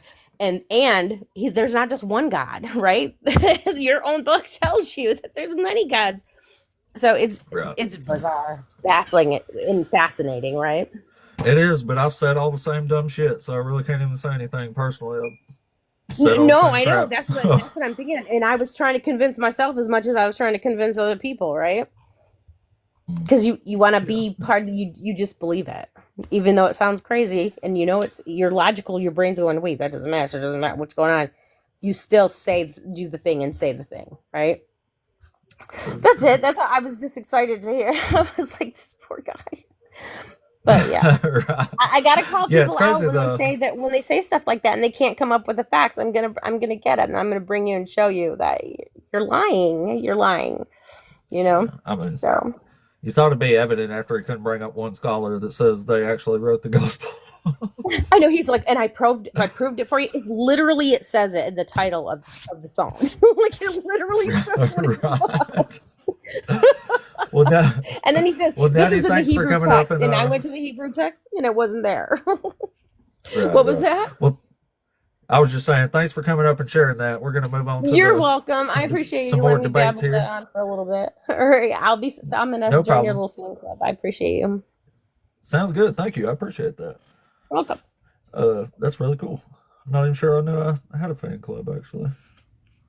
I'll have to look into that a little more. Anyway, let's try the next one here. Let's see. It's got 3 people in the queue still. Certainly one of them still around. Thank you, Nutty. I appreciate it. That did say join my fan club, didn't it? I guess it's just a TikTok thing, I suppose. There. All right, let's try. Who's next here? I think RJ was. Hey, are you there? Yeah, I man. remember I was here earlier. I think it was the first one you debated. Oh, yeah. Oh, yeah, the slavery thing, yeah. Yeah, I did my research, and I'd love to share with you what I found. Please do. So, I wrote it all down, so I might be a little all over the place here, but it's okay. I wrote, slavery is a part of the law of Moses given to ancient Israel, regulating a world where slavery already existed everywhere, right? So it's not like God's introducing this idea. So let's just get that out of the way, which I know you didn't say that, but that was just something that it said that I wanted to write down. Yeah, the whole argument is God condones it, he allows it. So Right. Well, I've noticed at other spots in the Bible, God meets people where they are and not where they should be, right? And so what I wrote is when you look at other things in the Bible, like adultery or, that kind of thing, it's kind of restricted, then it's challenged, and then it's undermined, right? And so it doesn't start off by undermining it. It starts off by restricting it. restricting adultery?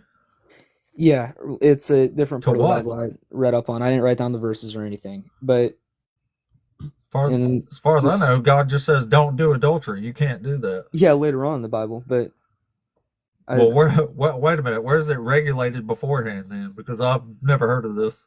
I don't remember. This is brand new to me. This is a little while ago. You're probably right on that because I didn't look up exact verses or anything like that. I was on that part at least. I did on the other stuff, I promise.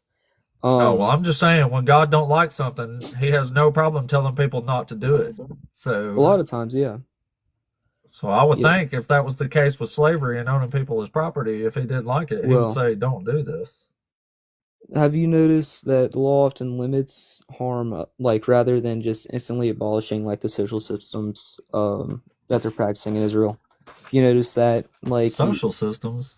yeah, slavery was a social system in Israel at the time. So I would still think if God didn't like it, he would say, don't do it. But he never says Right. anything of the sort. So why doesn't he ban it, right? That's kind of where we're Yeah. at with things. Well, he does, instead of rejecting slavery at itself, he rejects the core values of slavery. No, if he you look allows at- it. He permits it. No, he does not permit slavery. No, listen, you can't say, yeah, you can own slaves, but you have to reject the core value of slavery. That makes no sense at all. It's not what it's saying. It's not what I'm saying either. What I'm saying Oh, is well, that maybe I misunderstood you there. So no, it's all good. At the core, he is rejecting slavery. He doesn't say initially he's rejecting like the harshness of it, right? So we were at I'm sorry, let me find where I was at again. I had verses written down.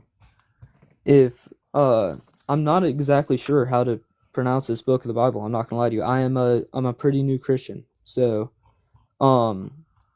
Philemon, I think is how it was pronounced. I'm not entirely sure. Oh, Philemon. Okay, yeah, thank you for that. In there's a passage where Paul tells people to treat their slaves as brothers, right? And so that's rejecting like the harsh, I guess, behavior behind it. You know what I mean? Like it's rejecting the harshness of slavery, as in like the beating and whipping and that kind of thing. Well, Jesus says slaves obey your masters, even the cruel ones. Yeah, but that over there was talking about debt slavery, which is more of like an indentured servant kind of thing. That wasn't the slavery. Yeah, but as I we would know today. really like to see something in here that says you cannot own people as property. This is bad. Never do it. Never beat anybody. But Like it I never said, says anything like that. It says God you meets can do people this. where they are, not where they should be. You know what I mean? No, It's God tells kinda- people where they should be.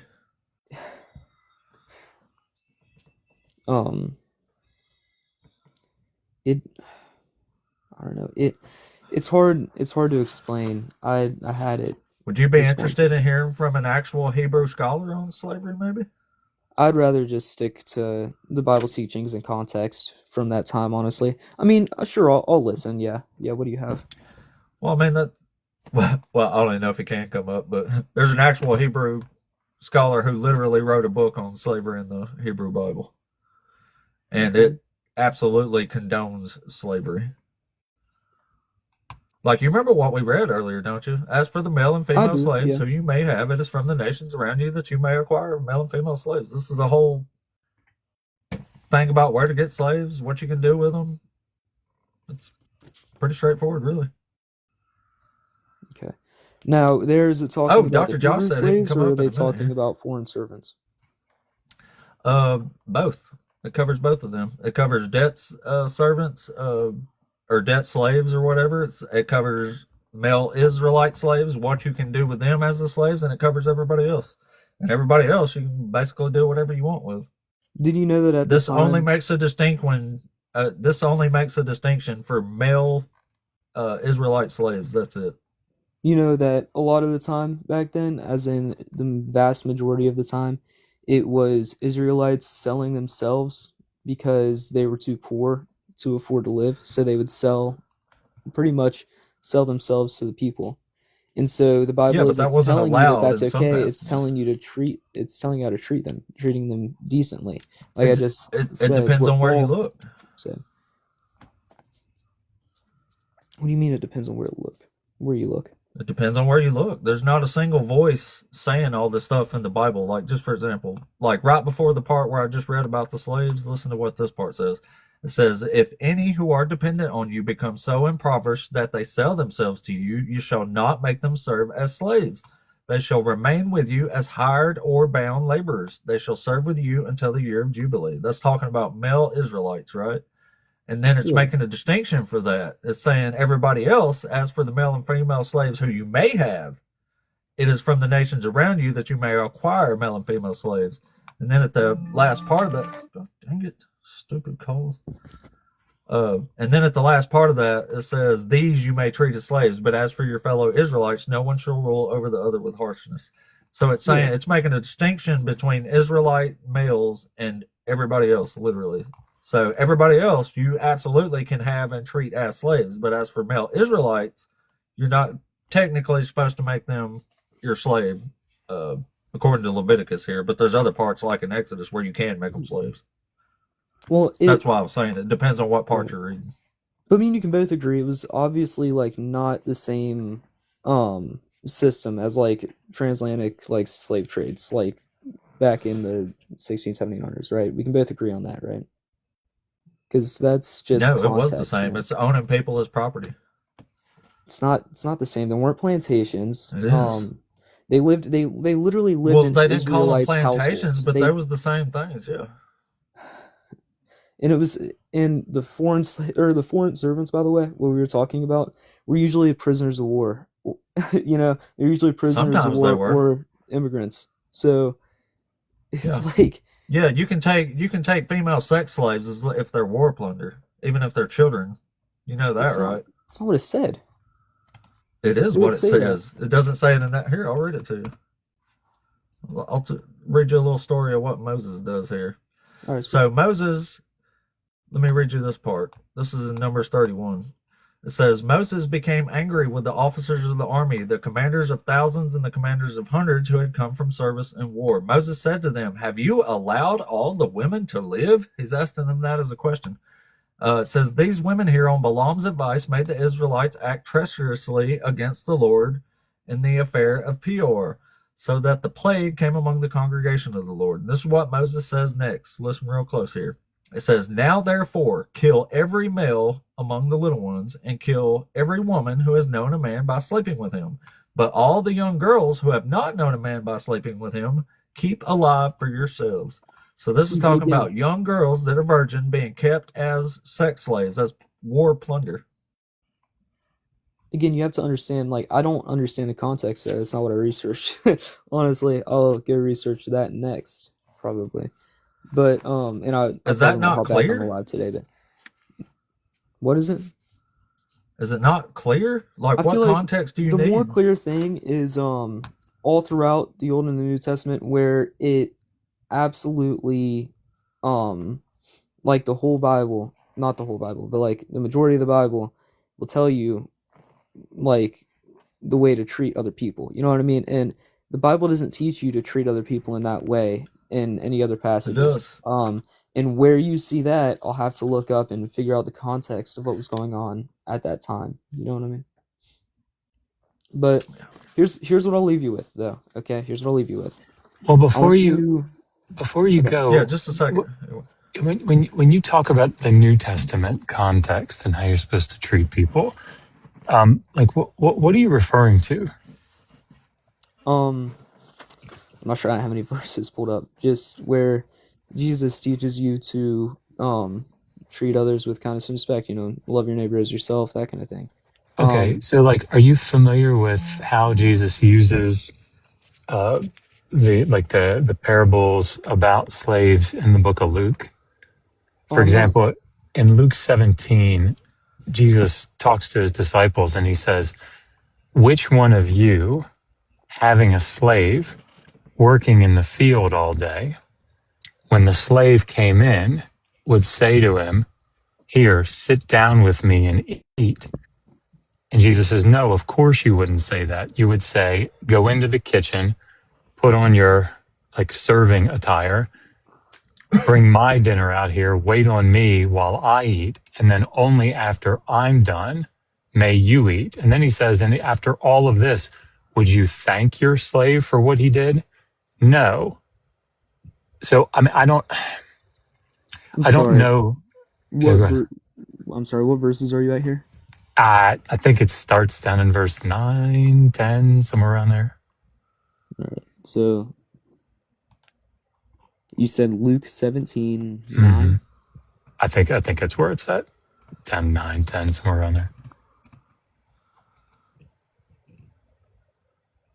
Yeah, it says that was a parable. It was an analogy. He says, "Will he thank the servant because he did what he was told to do?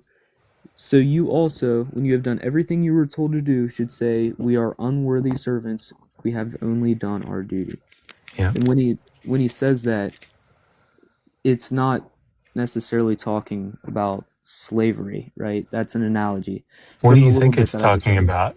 What do you think he's talking about?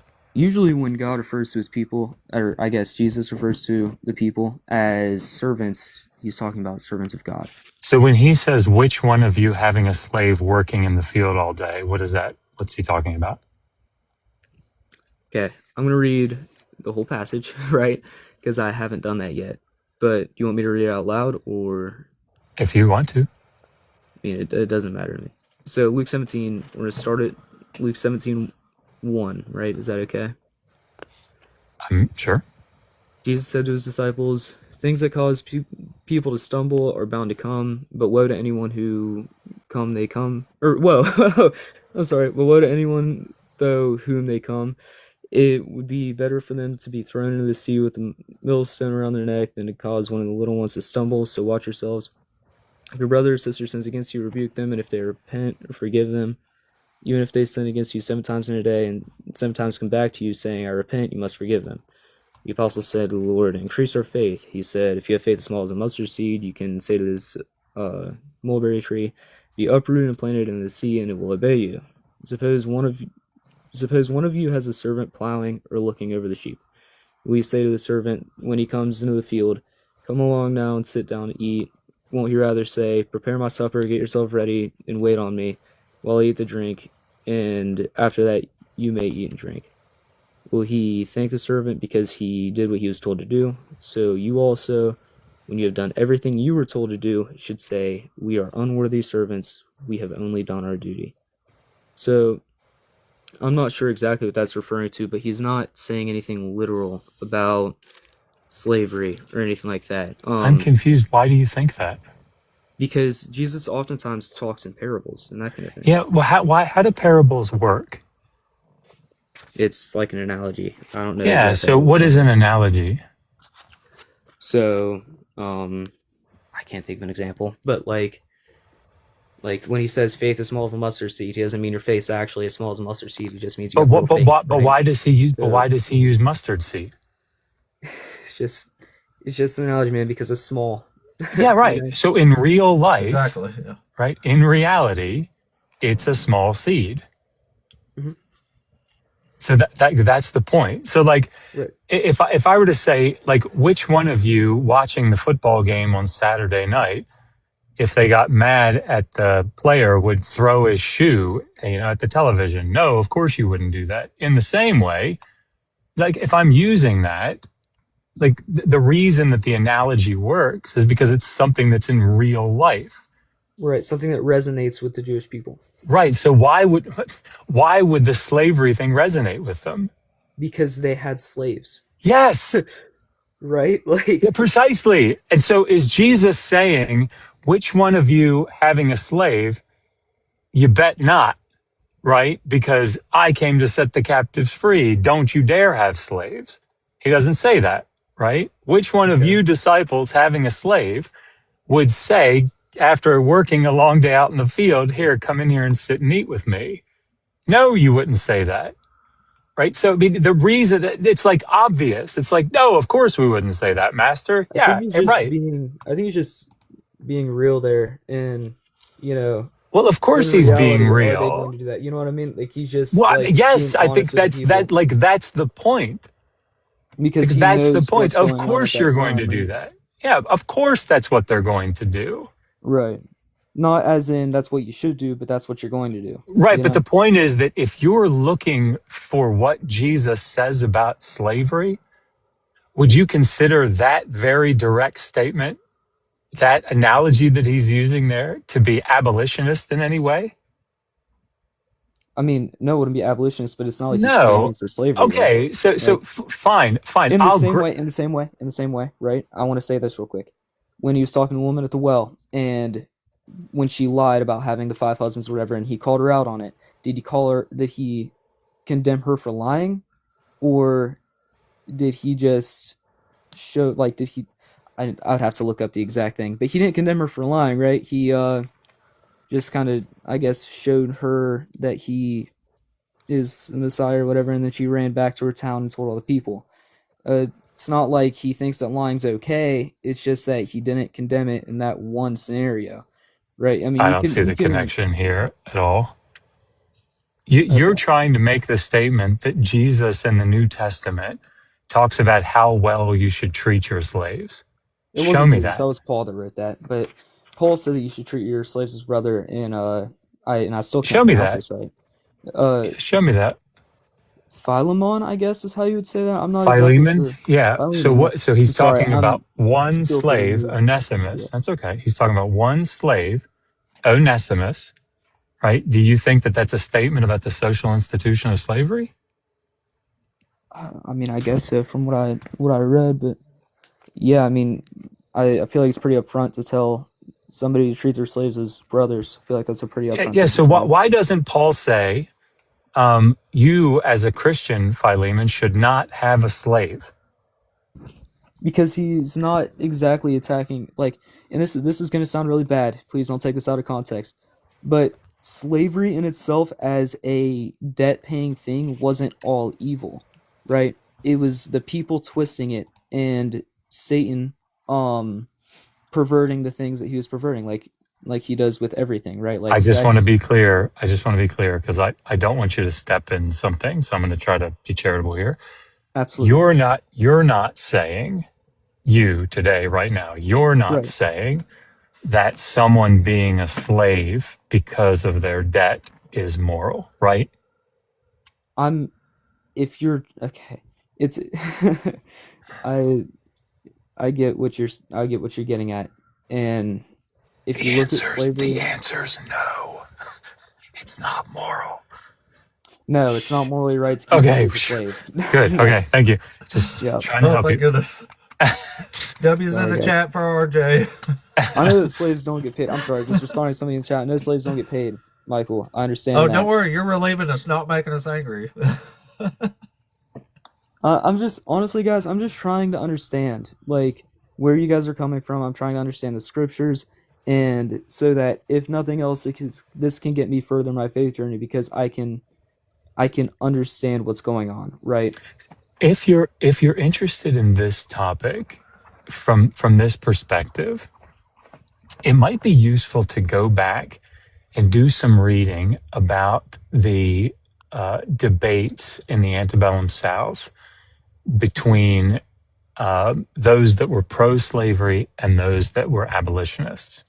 Because what you'll find, particularly when you read it that in religious contexts, right, when the pastors or preachers were making these arguments, or people that were appealing to the Bible, Right. the people that were making the pro-slavery arguments were doing what I think you would consider to be good exegesis of the text, right? They're going to a passage, for the most part, they're going to a passage and they're saying, look, Leviticus 25, 44 to 46 says we can own foreigners from the nations around and from those that are living in our midst, right? They get passed on as inheritance. They serve forever, make them slaves for life, right? Okay. And the abolitionists are saying, yeah, they're taking a very liberal approach to the text, a very progressive approach to the text. Right. And they're saying, yeah, but listen, like we're in the image of God and like God wants us to love each other. In other words, they're not going into the actual texts about slavery. They're staying outside of it and trying to appeal to like the Renaissance and appeal to, or the Enlightenment and like about everybody being equal and having humanity and all these things and using biblical texts that support that. So, I think that should say something about the way the Bible portrays what it says about the social institution of slavery. All right. Yeah, I'll have to do my research, honestly, on that. I hate talking when I'm not educated on the topic, right? So that's why I went back and educated myself before I got myself in a hole. Of course, I've dug myself into another hole here, but it's okay because it's all about learning. So I will absolutely look into it some more. I appreciate that. Yeah. Thank you guys. Before I go, thank you guys for being respectful. I tried to join a debate earlier and got muted and yelled at. So just thank you guys for staying respectful, and I really appreciate you giving me a chance here to share my thoughts. So No problem, buddy. Thank you, We're RJ. we're proud of you for not straight up admitting this stuff's okay just because you're a Christian. right, yeah. I mean, You're the one we like. obviously, it's not okay to own other people, but I just need to understand the context of the time and like what people were saying, that kind of thing. So, I get that. yeah. I mean, thank you guys. I appreciate it, and I see you guys another time. Thanks, RJ. Yeah, have a good one, buddy. You too. Yeah, I guess I can't speak for everybody, but I would much prefer somebody try to bullshit their way around this other than just admitting slavery's okay. Like, to me, that's pretty relieving, even though it's annoying. Oh, I think Dr. Justin got there. All right. Oh, we'll get somebody interesting here. Uh-oh. Well, Dr. Josh might have had a quick emergency there. And the queue's empty anyway now. There was a couple people there, but Dr. Josh dropped already. Yeah, we don't mind, like, I mean, y'all have heard it. People just come up here and say, yeah, if God said it, it's fine. It's cool. No worries. We do not want that. We do not want that. I would, like I said, I would much prefer somebody bullshit their way around this, but not think it's okay than just say that it is okay, because obviously that's the real problem here. Like, it's entertaining, to have the debates with somebody that's don't think it's okay, but they're still trying to defend it. I guess that's entertaining. It's it's a bit sad, but it's also entertaining. But y'all know what I'm saying. Shit. Y'all know what I mean. All right, let's try this in here. Hello, what's good? Hey, you over 18? Yeah, I'm over 18. Cool. Are you one of the Christians? Yeah, I'm a Christian. Cool. Which one of these topics you want to debate us on here today? Let's see. I don't know. Why don't you pick? Well, I mean, I can if you want, but would you rather tell us which one you feel the strongest about? Like, if Jesus didn't actually fulfill any prophecy, would it matter to you? Yeah, how about that one? Well, would it matter to you?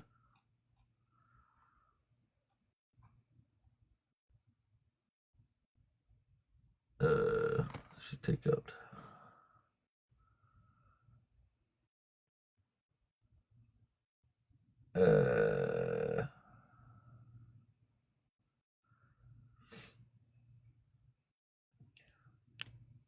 I don't know what happened there. I'll drop her back. Request back up if you get some Wi-Fi there.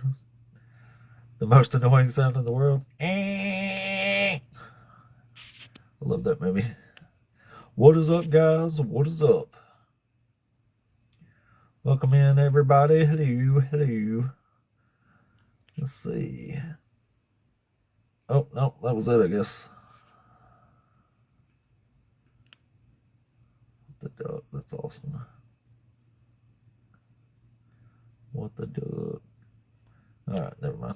All right, well, if there's any Christians out there that want to come up and talk, there was 4 or 5 people in the queue earlier. So if y'all are still out there, come on back up. The queue is empty right now, and I can bring you right up.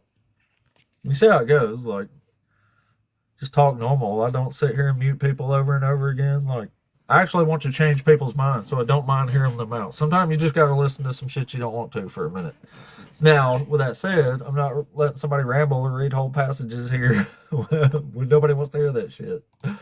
But I do want to actually hear, I want people to feel like they got to say at least what they wanted to say about something, because even if you destroy somebody on a point and they leave feeling like they didn't get to make their actual point, you're not going to change their mind. But I actually do want to change people's mind, believe it or not. Like, no, I don't care if somebody's a Christian. This is America. You can be whatever religion you want to be. You have that freedom here, and I respect that freedom, and I always will. But at the same time, if you're going to come up here and debate me on this shit, this is how I'm going to try to help the world out. It's by the people listening and the people I'm talking to. That's why I don't, I guess when it comes down to it, if I called them crazy or stupid, I'd just be making a big giant hypocrite of myself because I've said all the same shit. So I try to keep that in mind when I talk to folks, and I'll see how it is here. I mean, the last guy, y'all heard what he said. He said he was getting muted and shit. Like, I mean, the dude he was a cool dude. Like, why would you sit there and mute that guy over and over again? Like, it's I guess that's what some folks do, but I don't do that here. I try to keep it pretty honest in the conversations without having to. If I get to the point, I do mute people every once in a while, but if I get to the point I'm having to mute somebody over and over again, that's usually about it. Unless it's just fun or something. That's happened a couple times too, I guess. Anyway, if you are a Christian and you want to come up and talk, please come up and talk at us. This is a debate channel, so we need people to debate, that's for sure. And, oops. Anyway, guys, I appreciate, I got 60,000 likes on the live. I feel like an asshole sitting here and be like, could y'all tap that screen some more than you already have, a whole fucking bunch? Like, it's never enough. It's not enough. Y'all are tapping away, but keep tapping there to keep the algorithm flowing for sure. But anyway, if you're a Christian, come on up and talk at us. We'll give it a couple more minutes here. I ain't got super long, but we got enough time to get in another good conversation.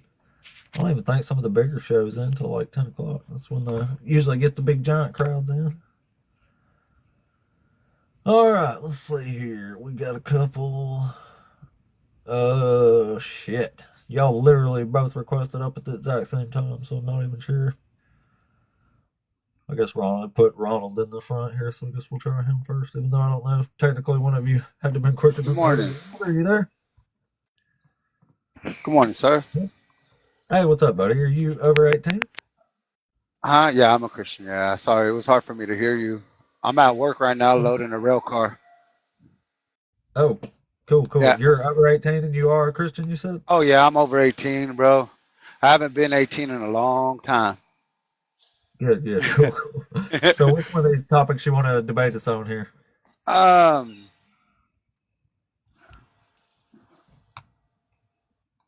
is way more evil than Satan. Jesus fulfills 0 prophecies. We could start with that one.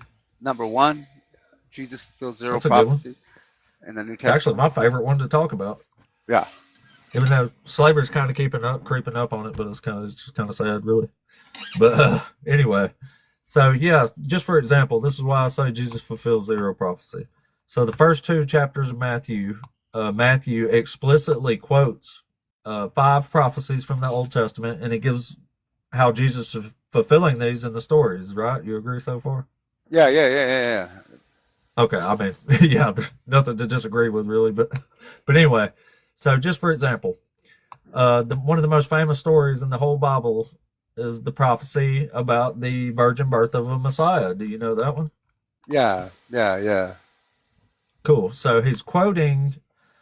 Actually, I'll just read Matthew's quote here. It says, "Look, the virgin shall become pregnant and shall give birth to a son, and they shall name him Emmanuel." And that's from Isaiah chapter 7. You Yeah, still when he agree was with me? talking, yeah, he was talking to like a king or something, and then it just came out. It was an odd placement of it. I don't know where he's like, yeah, and then the virgin, like your sign will be the virgin will, give birth. It was something similar to that. Uh, Something like that, yeah. But anyway, my point here is if you go back and read the actual prophecy about this from Isaiah, it's in Isaiah chapter 7. If you read the actual prophecy, this don't have anything to do with the Messiah. This is about the Assyrian invasion into Judah, and the child called Emmanuel is just a timeline for when King Ahaz is going to be saved from the Assyrian kings. It doesn't say the child's a Messiah or the child's going to do anything. In fact, it's Isaiah's child who is in question here. But the issue that I have is that the New Testament is saying this is a prophecy Jesus is fulfilling about a Messiah being born from a virgin, but if you read it in Hebrew, it doesn't say anything about a virgin or a Messiah. So that's a pretty big problem for me. It says it doesn't say in Hebrew about a virgin or a Messiah. So what you're saying is Yeah, that it's they, not what it's. okay. Yeah, exactly. Yeah. He does say though that the virgin, right, will give birth. He does say that, right? Or is it just Yeah. translated different? Well, it's a translation from the Greek Septuagint, but in actual Hebrew it says, "Look, the young woman is with child and shall bear a son and shall name him Emmanuel." In Hebrew, that's ha'amahara. That means a young woman is with child, present tense, like at that moment. Yeah. So there's no way that the New Testament got it right when it said this is a prophecy about a virgin giving birth to a Messiah. It has nothing to do with that. It's about the Assyrian invasion into Judah. Okay. Okay. Yeah, the one I read it like, when I read it through I never looked back into the Hebrew meaning of it. I just read it in multiple translations. Right. Well, I So, mean, the problem is I can grant, like, even if I granted you the word virgin and it said a virgin is with child, right? You still have a huge problem here. Even if this did say virgin, the context is completely divorced from the way Matthew is portraying this because this is literally just God telling King Ahaz, by the time this child called Emmanuel, by the time this child knows how to tell right from wrong, the two kings who are attacking you are going to have their lands deserted. Like, that's it. it That's was the a whole timeline. prophecy here. It was a timeline. Yeah, and Yeah. I could understand sometimes when we read things like literally at its face value. It's just hard for me because sometimes it's not hard for me when I run through the scriptures, is God talks in lights and types and shadows. So because what it was when it was stated as like if you granted me the word virgin, because it was stated as like I guess miraculous, they were tying through the centuries a lot of these miraculous kind of annotations, or I don't even know if I'm saying the word right, but a lot of these miraculous statements as inspired at times from the Spirit of God. You know what I mean? So even like the reason that Jew at that time could express the fact that it was even a Messiah prophecy is because that's what was the Jews' kind of like parameters, right? In some senses of the prophecy of the Messiah. Does that make sense? Sure, but there's no context about a Messiah in here. So where would they have possibly gotten that from? The only thing, and this is just me assuming, right? So reading it, because I'm not really a learned or educated person, but as I read and I go through the Bible and I'm going through it, is sometimes like that statement to me, I understand in that time it was like a foreshadowing in a timeline. I read it the same way. It's the same thing like when Jesus is kept pointing back to Jonah. He's like, where does the fish talk about the prophecy though? Like, where does the fish talk about the prophecy? You understand what I'm saying? Like where does this say God comes out and says, this is a messianic prophecy? And so Christ went through and he's like, if you read the scriptures, right, then if you understood the scriptures, then you'd understand who I am. So For me, I see it as types and shadows. So in Christ, these things were fulfilled, and it's not really going to that. I'm just giving it. I'm How giving was it it an example. fulfilled? Well, what you mean? How you're talking about the virgin birth, or Well, you're I just mean, how talking did about in Jesus general, fulfill this in any sense? in any sense? Yeah. Okay, so how could I say this? It's kind of like this is kind of hard. Like I didn't believe in a lot of the Bible, right? So, but whatever. This has nothing to do with it. It's like one of those Christians saying, like, I just believe what the Bible says. Like it said that there was other witnesses saying that Mary, and you're appealing to evidence, right? And this is kind of anecdotal to say, like, well, I gotta trust No, in I'm people, appealing and to then people, context. yes, but like, so the context is this, right? So we have. Do you agree that God, like, that He talks in like through the Old Testament, that He talks and like well, how do you understand prophetic, I should say? Like, how do you understand prophetic? Like, do you understand prophetic as an exact at 2:20 a.m. X, Y, and Z is going to happen? And is that continuous throughout the whole Bible? No, he don't usually give days and times. They don't like to do that, but he gives you accurate enough information that Yeah. you can clearly see that it happens or doesn't Yeah. happen, and that's in Deuteronomy 18. Yeah. Well, like types and shadows, like, so there's types and shadows, and this is just how I read it, and I don't know. I mean, this is how it was Not taught. according But to like, the Old Testament. There's not. well, when Abraham, I think his name was Abraham or Isaac or whatever, he took his son up to the mountain. That was a type and shadow that God was going to send, and he stated something, right? Like he stated something that actually happened. Like God will prepare like the sacrifice, right? And it was a ram that was caught in the thickets. So there's like there's types and So shadows. Jesus was a goat? No, there's types and shadows. There's some examples in the world. That would have been cool, though. I get it. That was a good double play on words. And then something there was just a controversy. That would have been real Christian who did prophecy. that. I'd still be a Christian if that was the case. So I see where you're coming from. I get it. And this is yeah.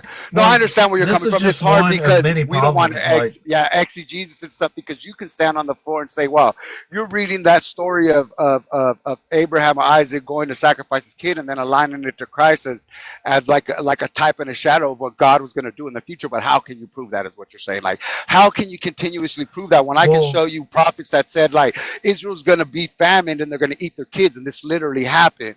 So there was like a formula of what the prophet said that literally happened. Right? Is that kind of where you're at with it? And so then everything else is speculation, right? Well, it depends. I mean, you got to take it all on its own because it's a big bunch of different books, you know what I mean? So, I mean, you kind of got to go in that direction. But when it comes to the prophecies that the New Testament is saying he's fulfilling here, like, they're just not happening. Like, every single one of them is just like this. There's immense contextual problems here. And the fact is that some of the prophecies that Matthew is saying Jesus is fulfilling isn't even in the Bible. Other ones aren't even prophecies. So, I mean, it just gets more and more ridiculous the more of them you read. Like, it would be awfully nice as a Christian if I would have read this and I could have just flipped back to Isaiah 7 and said, hey, this is clearly about Jesus. Yeah, this is clearly about Jesus. Yeah. But instead, like one of the major prophecies to have squat to do with Jesus. So. Like one of the major prophecies when God was, how we see it for like foreshadowing the Messiah, is in the garden, right? But but then I get it. So in the garden, when he states, like, you know what I mean? Your kids will have enmity, like they'll be enemies, and he'll crush his head but bruise your heel, right? We could say that happened typically throughout the course of the Bible with God's quote unquote chosen people. I get what you're saying. So then how are we directing that to this point? Well, I mean, that's not even a prophecy. That'd be a good point on that one. Which one? That one? The messianic prophecy of the Messiah? Well, you was talking about Genesis 3:15, the bruise your head and heel. That's the serpent in the garden. Yes. Yeah. But, well, that has to happen. That's not a prophecy. That's just part of the story. That's part of the narrative. It's the punishment for the serpent. That's not a prophecy, though.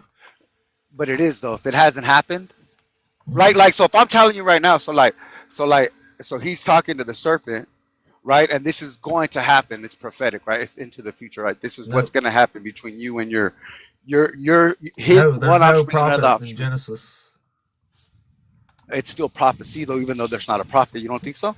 No, that's not. No, a Like if God prophecy is curses from a somebody, prophet. uh-huh. That's what the words they work together. That's what they mean. In a sense, who gives the prophetic vision though? The Bible talks about this. Who gives it to him? A prophet through God. prophecy. God, through the Holy Spirit. Yeah, through God. a prophet. So then God, Prophets give prophecy. There's no prophecy without a prophet. So then that's just what then? What would you call that statement? Just a curse? It's just a story. It's a narrative. But so if God is talking to somebody right now into the future tense, what do you call that? Foresight? You're just having trouble with the word prophecy because to you they don't mean the same because Isaiah or somebody else wasn't there. No, because and God God was tells you what talking a to them. prophecy is in Deuteronomy 18. Uh-huh. Yeah. So, I mean, if it's not even lining up with what God says is a prophecy, why should I accept it as a prophecy? But isn't that cherry picking though? Because who gives the prophet the prophecies? So it's all right. So then, I God. mean, exactly. So then God Well, is God the can original give source of information prophecy. itself, and you can call that information, but it's not Okay, prophecy. there we go. There we go. So he was giving You information. have to have a prophet to have a prophecy. Yeah. Yeah, I think we just disagree Like- on that. If there was nobody, I don't Well, think that. Amos, like in Amos chapter 3, it says God doesn't do anything without revealing it through the prophets first. Okay, what's the first word before that? Revealing it through the prophet. That was just a course that he decided to take. Does that make sense? Like Jesus talks about later about the Sabbath, like man wasn't made for the Sabbath. You know, the Sabbath, but the Sabbath was made for man. So God did say that, right, as he was establishing his people. But originally the source of the prophecy came from God. So when God was talking to the first two people, there was nobody else there. And all I was giving was a type in shadow, and I was just trying to understand kind of like where, how you would distinguish like or call that type of a conversation. That's it. I wasn't trying to, you know what I mean, build up some new doctrine. Just in my mind, God is the source of prophecy, right? Because he's the author and the finisher, and he gives it through. And the theist mind is the source of everything. So I mean, it's pointless to say that when it comes to prophecy. A prophecy has to stand on its own as a prophecy. Yes, and that's what you're getting from. And I was just trying to understand your point in the arguments because you were like over here in Isaiah. Mm-hmm. Yeah. What did you say? I'm so sorry. I'm using God's word. I mean. Excuse me. I'm sorry. I didn't hear that. I apologize. I said, yeah, I'm using God's word. I'm using the information God himself gives us for a prophecy to define a prophecy. Yeah, I understand. Yeah. That's fine. That's fine. So by no definition that the Old Testament is given is Genesis 3:15 a prophecy.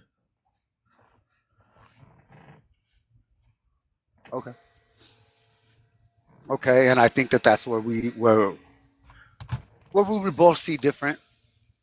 We would both see different because I look at it as the source. You know what I mean? Like it's like saying that like you can tell. I look at God as the source too, but it doesn't make a prophecy. What? Okay. So what would you call it then? If be a God is prophet. telling. Okay. Makes sense. I get what you're saying. It makes sense. It makes sense. So then God was just talking for funsies then. When he was talking into the future, it didn't really amount to nothing. What would you label that? He's A curse? punishing the serpent in a It's story. a curse, right? It's a curse. It's a future curse, but it's not a Well, prophecy. he's cursing the serpent as a punishment, but it's not a prophecy. He's not saying I'm going to punish the serpent, and that means this will happen in the future. It's just punishing the serpent. At that point, Yeah. okay, but it's after but it it is already gonna tempted Eve. Yeah. yeah, but it is gonna happen in the future, right? So prophecy to you is it can only it happen. already did happen. Future talking. No, he didn't get his head crushed and bruise the heel. It didn't happen at all. Oh, okay. Well, then it's an unfulfilled prophecy. But then how can you use the word prophecy when I said it was a prophecy? You said it couldn't be a Well, I'm prophecy. not. I'm just using your own words against you now. Well, but then you call it unfulfilled when I said like in well, you probably know said this it because was you said you were a unfulfilled. You Christian. said it didn't No, happen. I said you can see it as unfulfilled. I believe it happened through Christ Jesus. I believe everything that God said happened through Christ Jesus. But you said I'm just trying to find out how you delineate prophecy. That's all I'm trying to do. You know what I mean? Because when I read it, when God speaks, okay. So when God speaks, right, to me, when he cursed the serpent and it didn't happen at time, it's whenever God tells the truth about the future, no matter how he does it. To me, that's prophecy. Because God says that I have like his Well, you're essence making known. your own definition of a prophecy in that case. Well, no, I'm using the Bible. No. Well, Where yeah, does I'm the using the Bible say Bible that because anything God says is a prophecy? I didn't say anything God said. You said Well, he's the source. yeah, he's the source. Yeah, He's the so if source he's that giving reveals it to the information, you said prophet. I would call Because that a prophecy. if that was the case, then it said that man will know, or like the So earth will where does tell it you. say that anything God says is a testable word of a prophet That or said what? prophecy, whatever? I apologize. So It doesn't say that. No, it doesn't say that. It doesn't say that okay, every single word that God speaks is a prophecy because God speaks now. He speaks about the past, right? And then he also exactly, tells yeah. about the future. Well, by your definition, you can say it's a prophecy when God said waters go forth and cover the earth and flood it because it hadn't happened yet, Yeah, it right? was. It But was. that's He not a told them it was going to prophecy. happen. That's an Yeah. order from God, and it already happened. So I'm saying by your definition, you're going to get real lost in what a prophecy So is. what So would you you have to call it make a though? prophecy. I get what you're saying, but it It's was the words because of a prophet. okay. So then what is God doing when he does that? When he tells about future events? When he warned Noah? What would you call it? I just Huh? want to know the word you would call it. When he told Noah, "Hey, bro, build this boat, right? Because it's gonna rain," That's and God it talking hasn't to rained. Noah. But what do you call that though? Like what is that action? Just I talking? call it God talking to Noah. Okay. And so then what are the prophets are repeating what they feel inside or what God did to what? They're not repeating anything. If a prophecy is accurate, that is God's words coming out of their mouths. Okay, so I And understand what God you're sends saying. false prophets to test us. So there's false prophets that can give you accurate information from God. But he's just testing you. Yeah, the Bible does say that.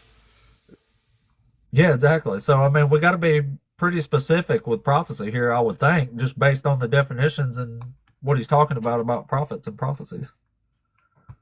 Yeah, and he says that you'll know them by the works. Yeah, that he gives other characteristics in order for you to trust the prophecy. Yeah, he even says there's prophecies that will give you accurate information, but if they come from other gods, then Yeah, you should still unalive them because we don't listen to yeah, other gods, even if they're being accurate. yeah, So you can get an accurate prophecy from another god. yeah, So it has to be an accurate prophecy from Yahweh. yeah. No, the Bible does say that, and the way that Right. I read that is that it's not no other way than that there are circumstances in this world that we live in that can I guess amass power and you know what I mean, supernatural power. And then I would ask myself as a Christian, well, then how do you know who to trust and what is real, right? Yeah, how do you know that? And so then from that, I just well, I guess So if a prophet came to you right now and said, "Hey, I'm from God," and yeah, gave you accurate information, how would you know it was actually from Yahweh or from a different God? I'm gonna do the old what is it, the old Christian cliche. I'm gonna pray about it. I'm gonna pray. Um, I don't really You're gonna take pray about it. anything. Yeah, What if the I false don't take God it. answers your prayer and says, "Hey, I'm I don't actually take Yahweh anything. with a Well, butt"? I'm. Yeah, I'm not. What do you mean? What if a false God answers You my don't have prayer? any way to Yeah. know. You're like you couldn't possibly know if it was actually Yahweh or not, even if you were getting an accurate prophecy or revelation. Yeah, you'd ask them. I guess a couple checks, right? You believe in the That's what Lord I'm as Christ, saying. the So Lord and like, why Savior. believe any of this mess? Like, I believe it because God's word has become true to me over and over and over again. You know what I mean? yeah, And but how do you know it's God? how do I know it's God? Yeah, how do you know it's not one of the false gods giving you accurate information and revelation and good feelings? Because I don't wanna restrain myself. I've never lived a life of restraint. I wanted to do what I wanted. You get what I'm saying? So like when God came to me, I was in the course of doing what I wanted to do, living any kind of way I wanted to live. Right? It was a little bit of pressure, but life will always have pressure. And I was just reading the word, trying to figure out some kind of way to like half-heartedly do this so things aren't as crazy. And God just gave me. He gave when I was reading the word, it was he was in me. It was just like he helped shatter moments of disbelief that I had into that moment, and then Right, so right. now I'm living a life that So, like. Go ahead, but well, that's that's great. just for Well, I me. mean, like, is there any chance at all that you were living a life of degradation and you said, this sucks, it's not producing what I want it to produce, So yeah, maybe I'm so just much going to fruits. grow Yeah. up and actually start doing right shit now? Like, is there any chance at all you just changed yourself, or was this intervention from the Almighty? Is it? Well, I tried before. I tried. I just had these things that like I typically kind of always did what I want because I came to the same worldview and conclusion. And then so when I did sit down and pray, but this is just for me, I prayed and I was like, well, God, I'm just going to try to walk this out. Basically, what you're saying to have a semi more cohesive life because what I'm doing is causing me just mayhem, and I'm like two Sip, steps away sip, from more doing life. case. You know what I mean? And so some of this stuff might work because some of these people look kind of happy, but I know they're bitter because I know a lot of them, right? Like, and they Yeah, still don't yeah. do the forgiving, and there's bike biting, and they won't even open the door for half of us. But it's still a little bit Yeah. better than what I might be doing. You know what I mean? And so that was my concept. So I was just kind of reading the word, going through the Gospels because I knew nothing about it, and just and in that God just kind of like he spoke to me. You know what I mean? Well, I guess audibly, but just in myself, for whatever reason, I just had an idea that like I don't believe in a lot of this stuff. I don't believe in the virgin birth, bro. I don't believe in the number of fish and food, right? Like, and I wasn't unwilling to believe, right? I didn't know how this thing worked, bro. I didn't know if it was like throwing a coin in the water and then, you know what I mean?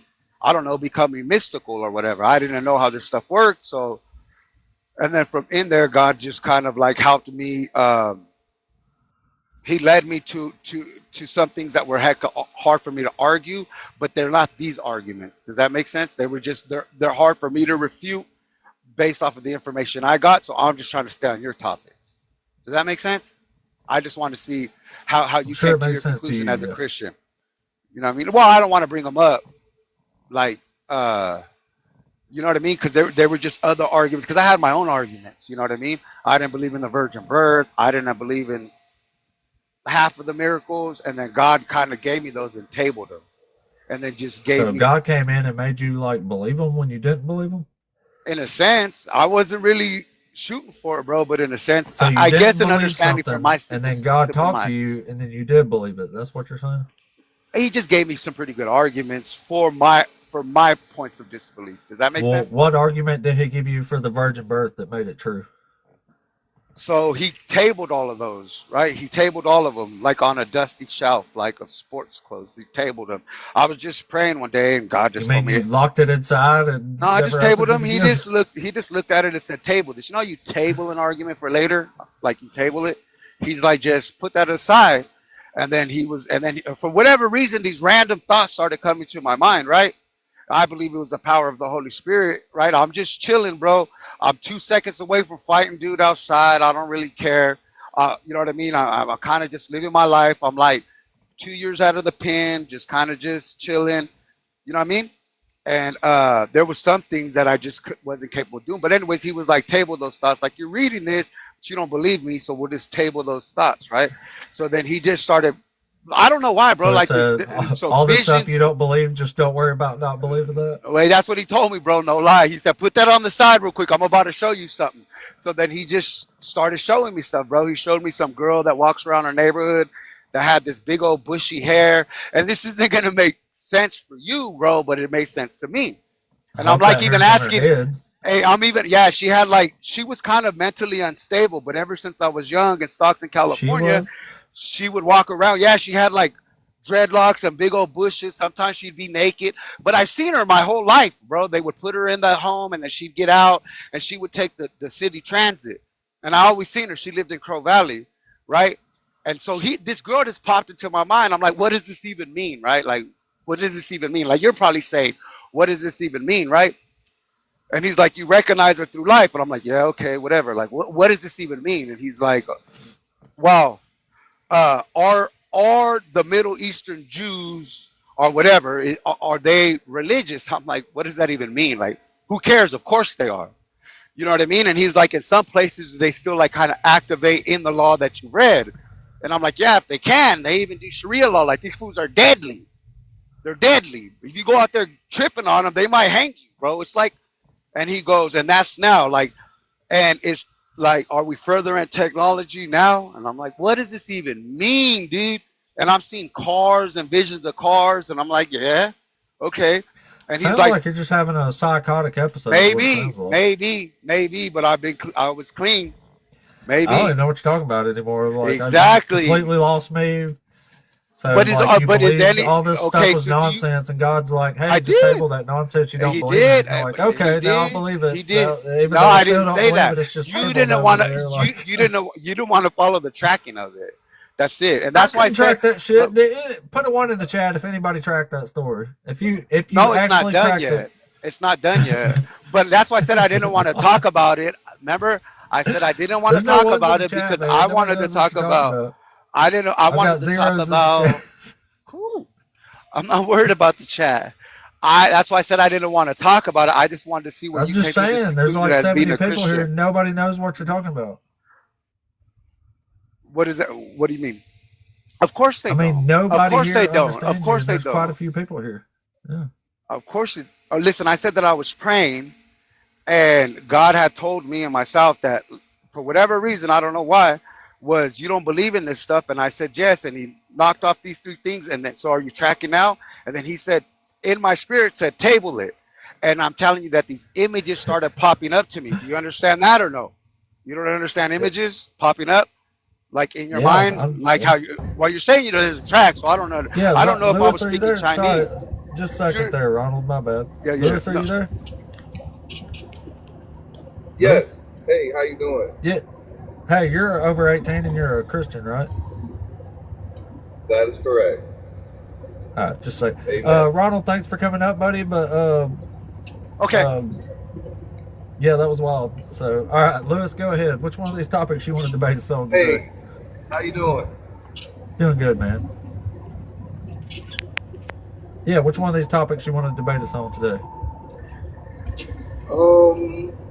So first and foremost, this is my first time being on here. So bear with me, y'all. I'm gonna go with Jesus fulfilled 0 prophecies. Jesus fulfilled 0 prophecies. Yeah, you got some like extra noise going on in your microphone. Can you go to a quieter area or something? Hello? Yeah, I was going with the prophecies. The prophecies? Okay. So can you show us a prophecy that Jesus actually fulfills the New Testament says He fulfills? Well, yeah, I'm probably gonna have to. Yes.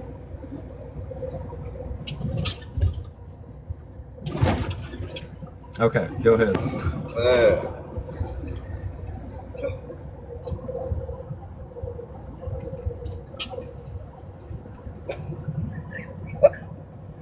Hello? Hello, we're waiting. I'm sorry. Got a little noise. Yeah, I was saying the 0 prophecy thing about Jesus. So, have you ever read the entire Bible? Yeah. Okay. Yeah, I have. And you guys were talking about Genesis, the serpent, and I'm not a scholar, so I'm just going off of what I basically hear other Christians say and what they believe. But about the heel. You're not a Christian. And the serpent. So I believe the prophecy of that verse is where it says that the woman will have the seed. So, are you a Christian? of the virgin.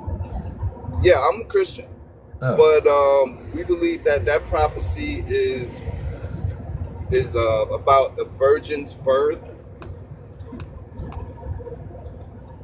you think a prophecy in Genesis is about a virgin birth? Because yes, because where it says that the woman's seed. That's just God saying, And, telling the you serpent know- he's going to put you know- enmity between the serpent's offspring and the woman's. Right, the woman's offspring. But you know, back in those days, the the serpents. offspring was from the man. Right? What? No. What? Yeah, the man. Even today, the offspring is from the man. It's not from the woman. The woman's offspring. When it says that the woman's offspring shall crush his head and bruise his heel, that's speaking of the woman's seed. Did you get It's your not head of the crushed? man's seed. Well, I mean, if you look into it, you know, because if you read the whole Bible from beginning to the end, every word. My definition of prophecy is every word that proceeds out of the mouth of God. Well, that's not what a if you prophecy look is. Okay, so why is it not saying the man's seed shall crush Because the man seems the serpent's just head? semen. It's just a sperm. Women are the ones that have the offspring. They're the ones that grow it. Not true, What? because Are you like a just for example, literal liberal? Like you think males really do have no, babies? but I mean, do you have an explanation of why it's the offspring of the woman and not the man? If it's not the prophecy of the virgin's birth? Why would it be talking about the man if it's talking about putting enmity between the woman and the serpent? But it's saying that the woman's offspring. You see? Yeah. That's it's not. That means women It's have not offspring. talking about Adam's. It's not talking about the man's offspring. For example, my children. What are we talking about here? My children are my offspring. They're not my woman. They're not my wife's offspring. They're going to carry my name, right? If you name them after you, Okay, that's because that is because of what? Because that is the order. So why is No. it then in Genesis? In Genesis, it's saying that the woman's offspring. That is a prophecy of the virgin birth. Because have they're anything talking to do with about virgins. a woman, an offspring is coming from the woman. See, that's why I asked you, did you read the entire Bible? Because that's it's talking about. So it don't have to have. yeah, I've read it all. I still don't. It agree with doesn't what have you're to say saying. verbatim. It doesn't have to say verbatim that a virgin is going to be born when the context is speaking this in Isaiah and all the books of the Bible is saying that. So later on in Matthew, like you was discussing earlier, it doesn't have to say a virgin is going to give birth because it's already said that. And another thing is God, with us who believe in God, it's our faith. He doesn't want to just put it all on the table, because then he couldn't fulfill prophecies like when he said that, you know, people are going to be confounded, because he wants to confound people. Like, I hate to say it like this, but as you probably would know, like you got in your title, God is not, I'm not going to say he's evil, but he doesn't want everybody to come to heaven. I think we could agree on that, right? God doesn't want everybody to come to heaven. I'll give you that point right there where you know, it's saying that God is, you know, he's not that loving God, like, you know, that we all make him out to be, because Everybody's not going to go to heaven because that's what the Bible says. So the scripture is prophetic in that way where it says that, he's going to use the confound people, using the foolish things of the world to confound those who are wise. You see, so that's prophecy being fulfilled because that's what's happening today. People don't understand the scriptures. They take the scriptures sure and don't. they, and that's because he said he's going to, because people take lies for refuge and, they use all these things. by So the how way. could, well, I'm not perfect. I'm praying that, You're but as far as that prophecy being fulfilled, like all throughout the Bible, is prophecies being fulfilled. So that's why I'm like, how can you say that is no prophecy from Genesis 3:12 is speaking of the virgin? because that's birth. not a prophecy. Yeah, thanks for coming up, man. But not even sure if I couldn't tell if that was a strange troll or something. I don't know. Well, let me try this last fella here. Or maybe not. I guess that was an accident. But yeah, that was quite wild. That was quite the words. Oh wait, he came back. Yeah, let me try now. Kevin, are you there? Hey, what's going on, brother? What's up, man? Are you over 18? Yes, sir. Also, are you for Christians? I'm reading here. You said you were a former Christian. Jesus fulfills zero prophecy. The New Testament says he does to God.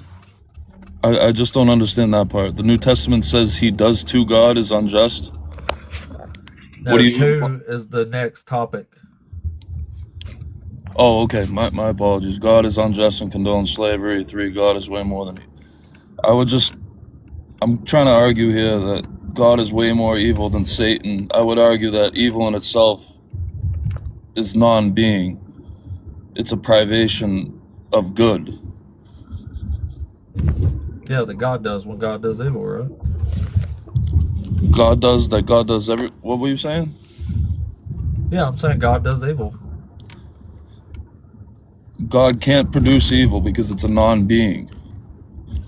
God created free agents. Just for example, do you think like unalive innocent babies is evil? That's inherently evil, yes. Okay, well, God does that a whole bunch, and Satan does it 0 in the Bible. Where are you getting your moral compass for evil and good? Where do your morals come from?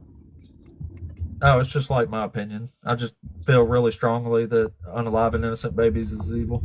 And I agree that 99.9% of the entire world would feel that way, but that still doesn't lock a foundation in for what we say that is good and evil if it's just other people's opinion. Need a foundation. It's just how I feel, yeah. But if your next door neighbor is sacrificing... If you have objective morals and like you have a really good foundation, you could just tell us that's evil since you know what evil is, and we can see if God does that. I think God outlines perfectly what a moral compass is. Does he act like that? Hey, thank you, brother. He created us free agents since Adam and Eve in the garden. Eve convinced Adam to eat the apple, and the first thing Adam does is blame God for creating Eve.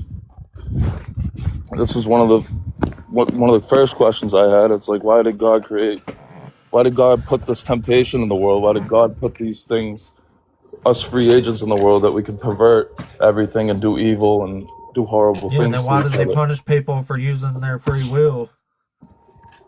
Excuse me.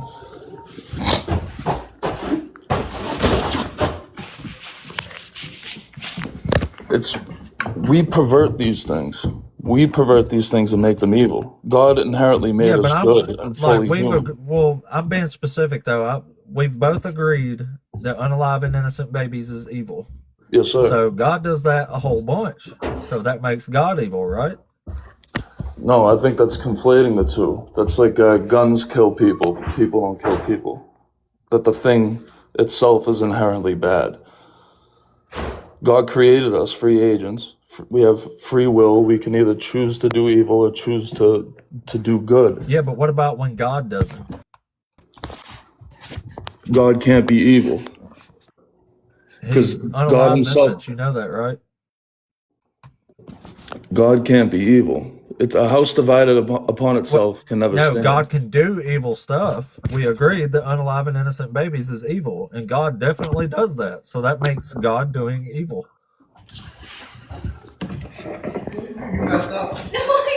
I said, where are we gonna get? I have to go right now, by the way, but I just really wanted to have a discussion about this, and I think if we can't Yeah, agree no, on the I understand. foundation of what good and evil is and where you get the criteria for that, I don't know if we're gonna find any common ground. Well, I don't know what difference the foundation makes. We're both agreeing that something is evil, and God does that. So I don't understand how you can argue God's not evil when he's doing something we both agree is evil. I don't think you can put it into words. We can never understand that. But we need a foundation, or else it's up to opinion. Or this group of people So can say what's the that. foundation, God? Yes, sir. Well, if God's the foundation, then murdering babies isn't evil. Because God does it a whole lot. You have to say that's good in that case. Are you gonna be on for a little bit? I'm actually gonna have to run here for long. Are you on here a lot? Yeah, I'm on here every day. This is my 76th day in a row. I'll give you a follow then, and I hope we can do this discussion another time, because I'll think about what you have to say about if God does evil things, and I'll have a couple refutes for you. Yeah, that sounds good. All right, brother. I hope you have a good day. Appreciate you, Kevin. Thank you, sir. Back at you, man. Well, I wonder what's up with the algorithm wasn't as big today as it has been. I wonder what's up with that. I wish I could figure TikTok out like in some sort of scientific way, but I can't. Anyway, well, that was some wild conversations we had today, huh?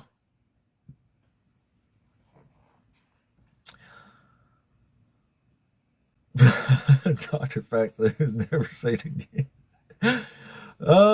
There's been a couple people that said they would come back who actually came back, but not a lot actually, now that I think about it. In fact, they almost never do. That dude earlier did. David said, he said I came back and just got in another hole or whatever after I did some research. But anyway, guys, I think I'm going to wrap up for the day anyway. It's already been 2 hours and nearly 3 hours already. So, guys, day 76 is about in the book. About to have to run on. But before I go, y'all know what time it is. Y'all check out Dr. Josh's. It's the guy who was on here earlier. If you didn't know, that was our best friend, Dr. Joshua Bowen, and he wrote this book, Learn to Read Ancient Hebrew. And you can learn it yourself, even if you don't. He has some other amazing books. And also, keep a lookout for the Rocket City Reason Conference going down in Huntsville, Alabama, this October 23rd, 24th, and 25th. You can hang out with some of the biggest names and atheist debaters that there is. They're all going to be down there hanging out, and y'all can do the same with us. You can get your tickets at Rocket City Reason Conference, or rocketcityreason.com. I always try to say that. But take it easy, Fizzle. I'm not sure. Anybody know who's live right now? We can go raid somebody. I have no idea. Thinker's usually wrapping up right about now. Christ Before Jesus might be on. I'm not sure who else would be on. Whoever it is, though, jump over there and tell them Ape sent you over, and we'll go raid whoever. Yeah, Blitz is good. Let's raid Blitz there. Like Blitz a lot. Anyway, guys, I will catch y'all back tomorrow for day number 77. Yeah, let's check out Christ Before Jesus. He's the shit. He's hilarious, too. Y'all tell him the Ape sent you. Later, guys. Much love.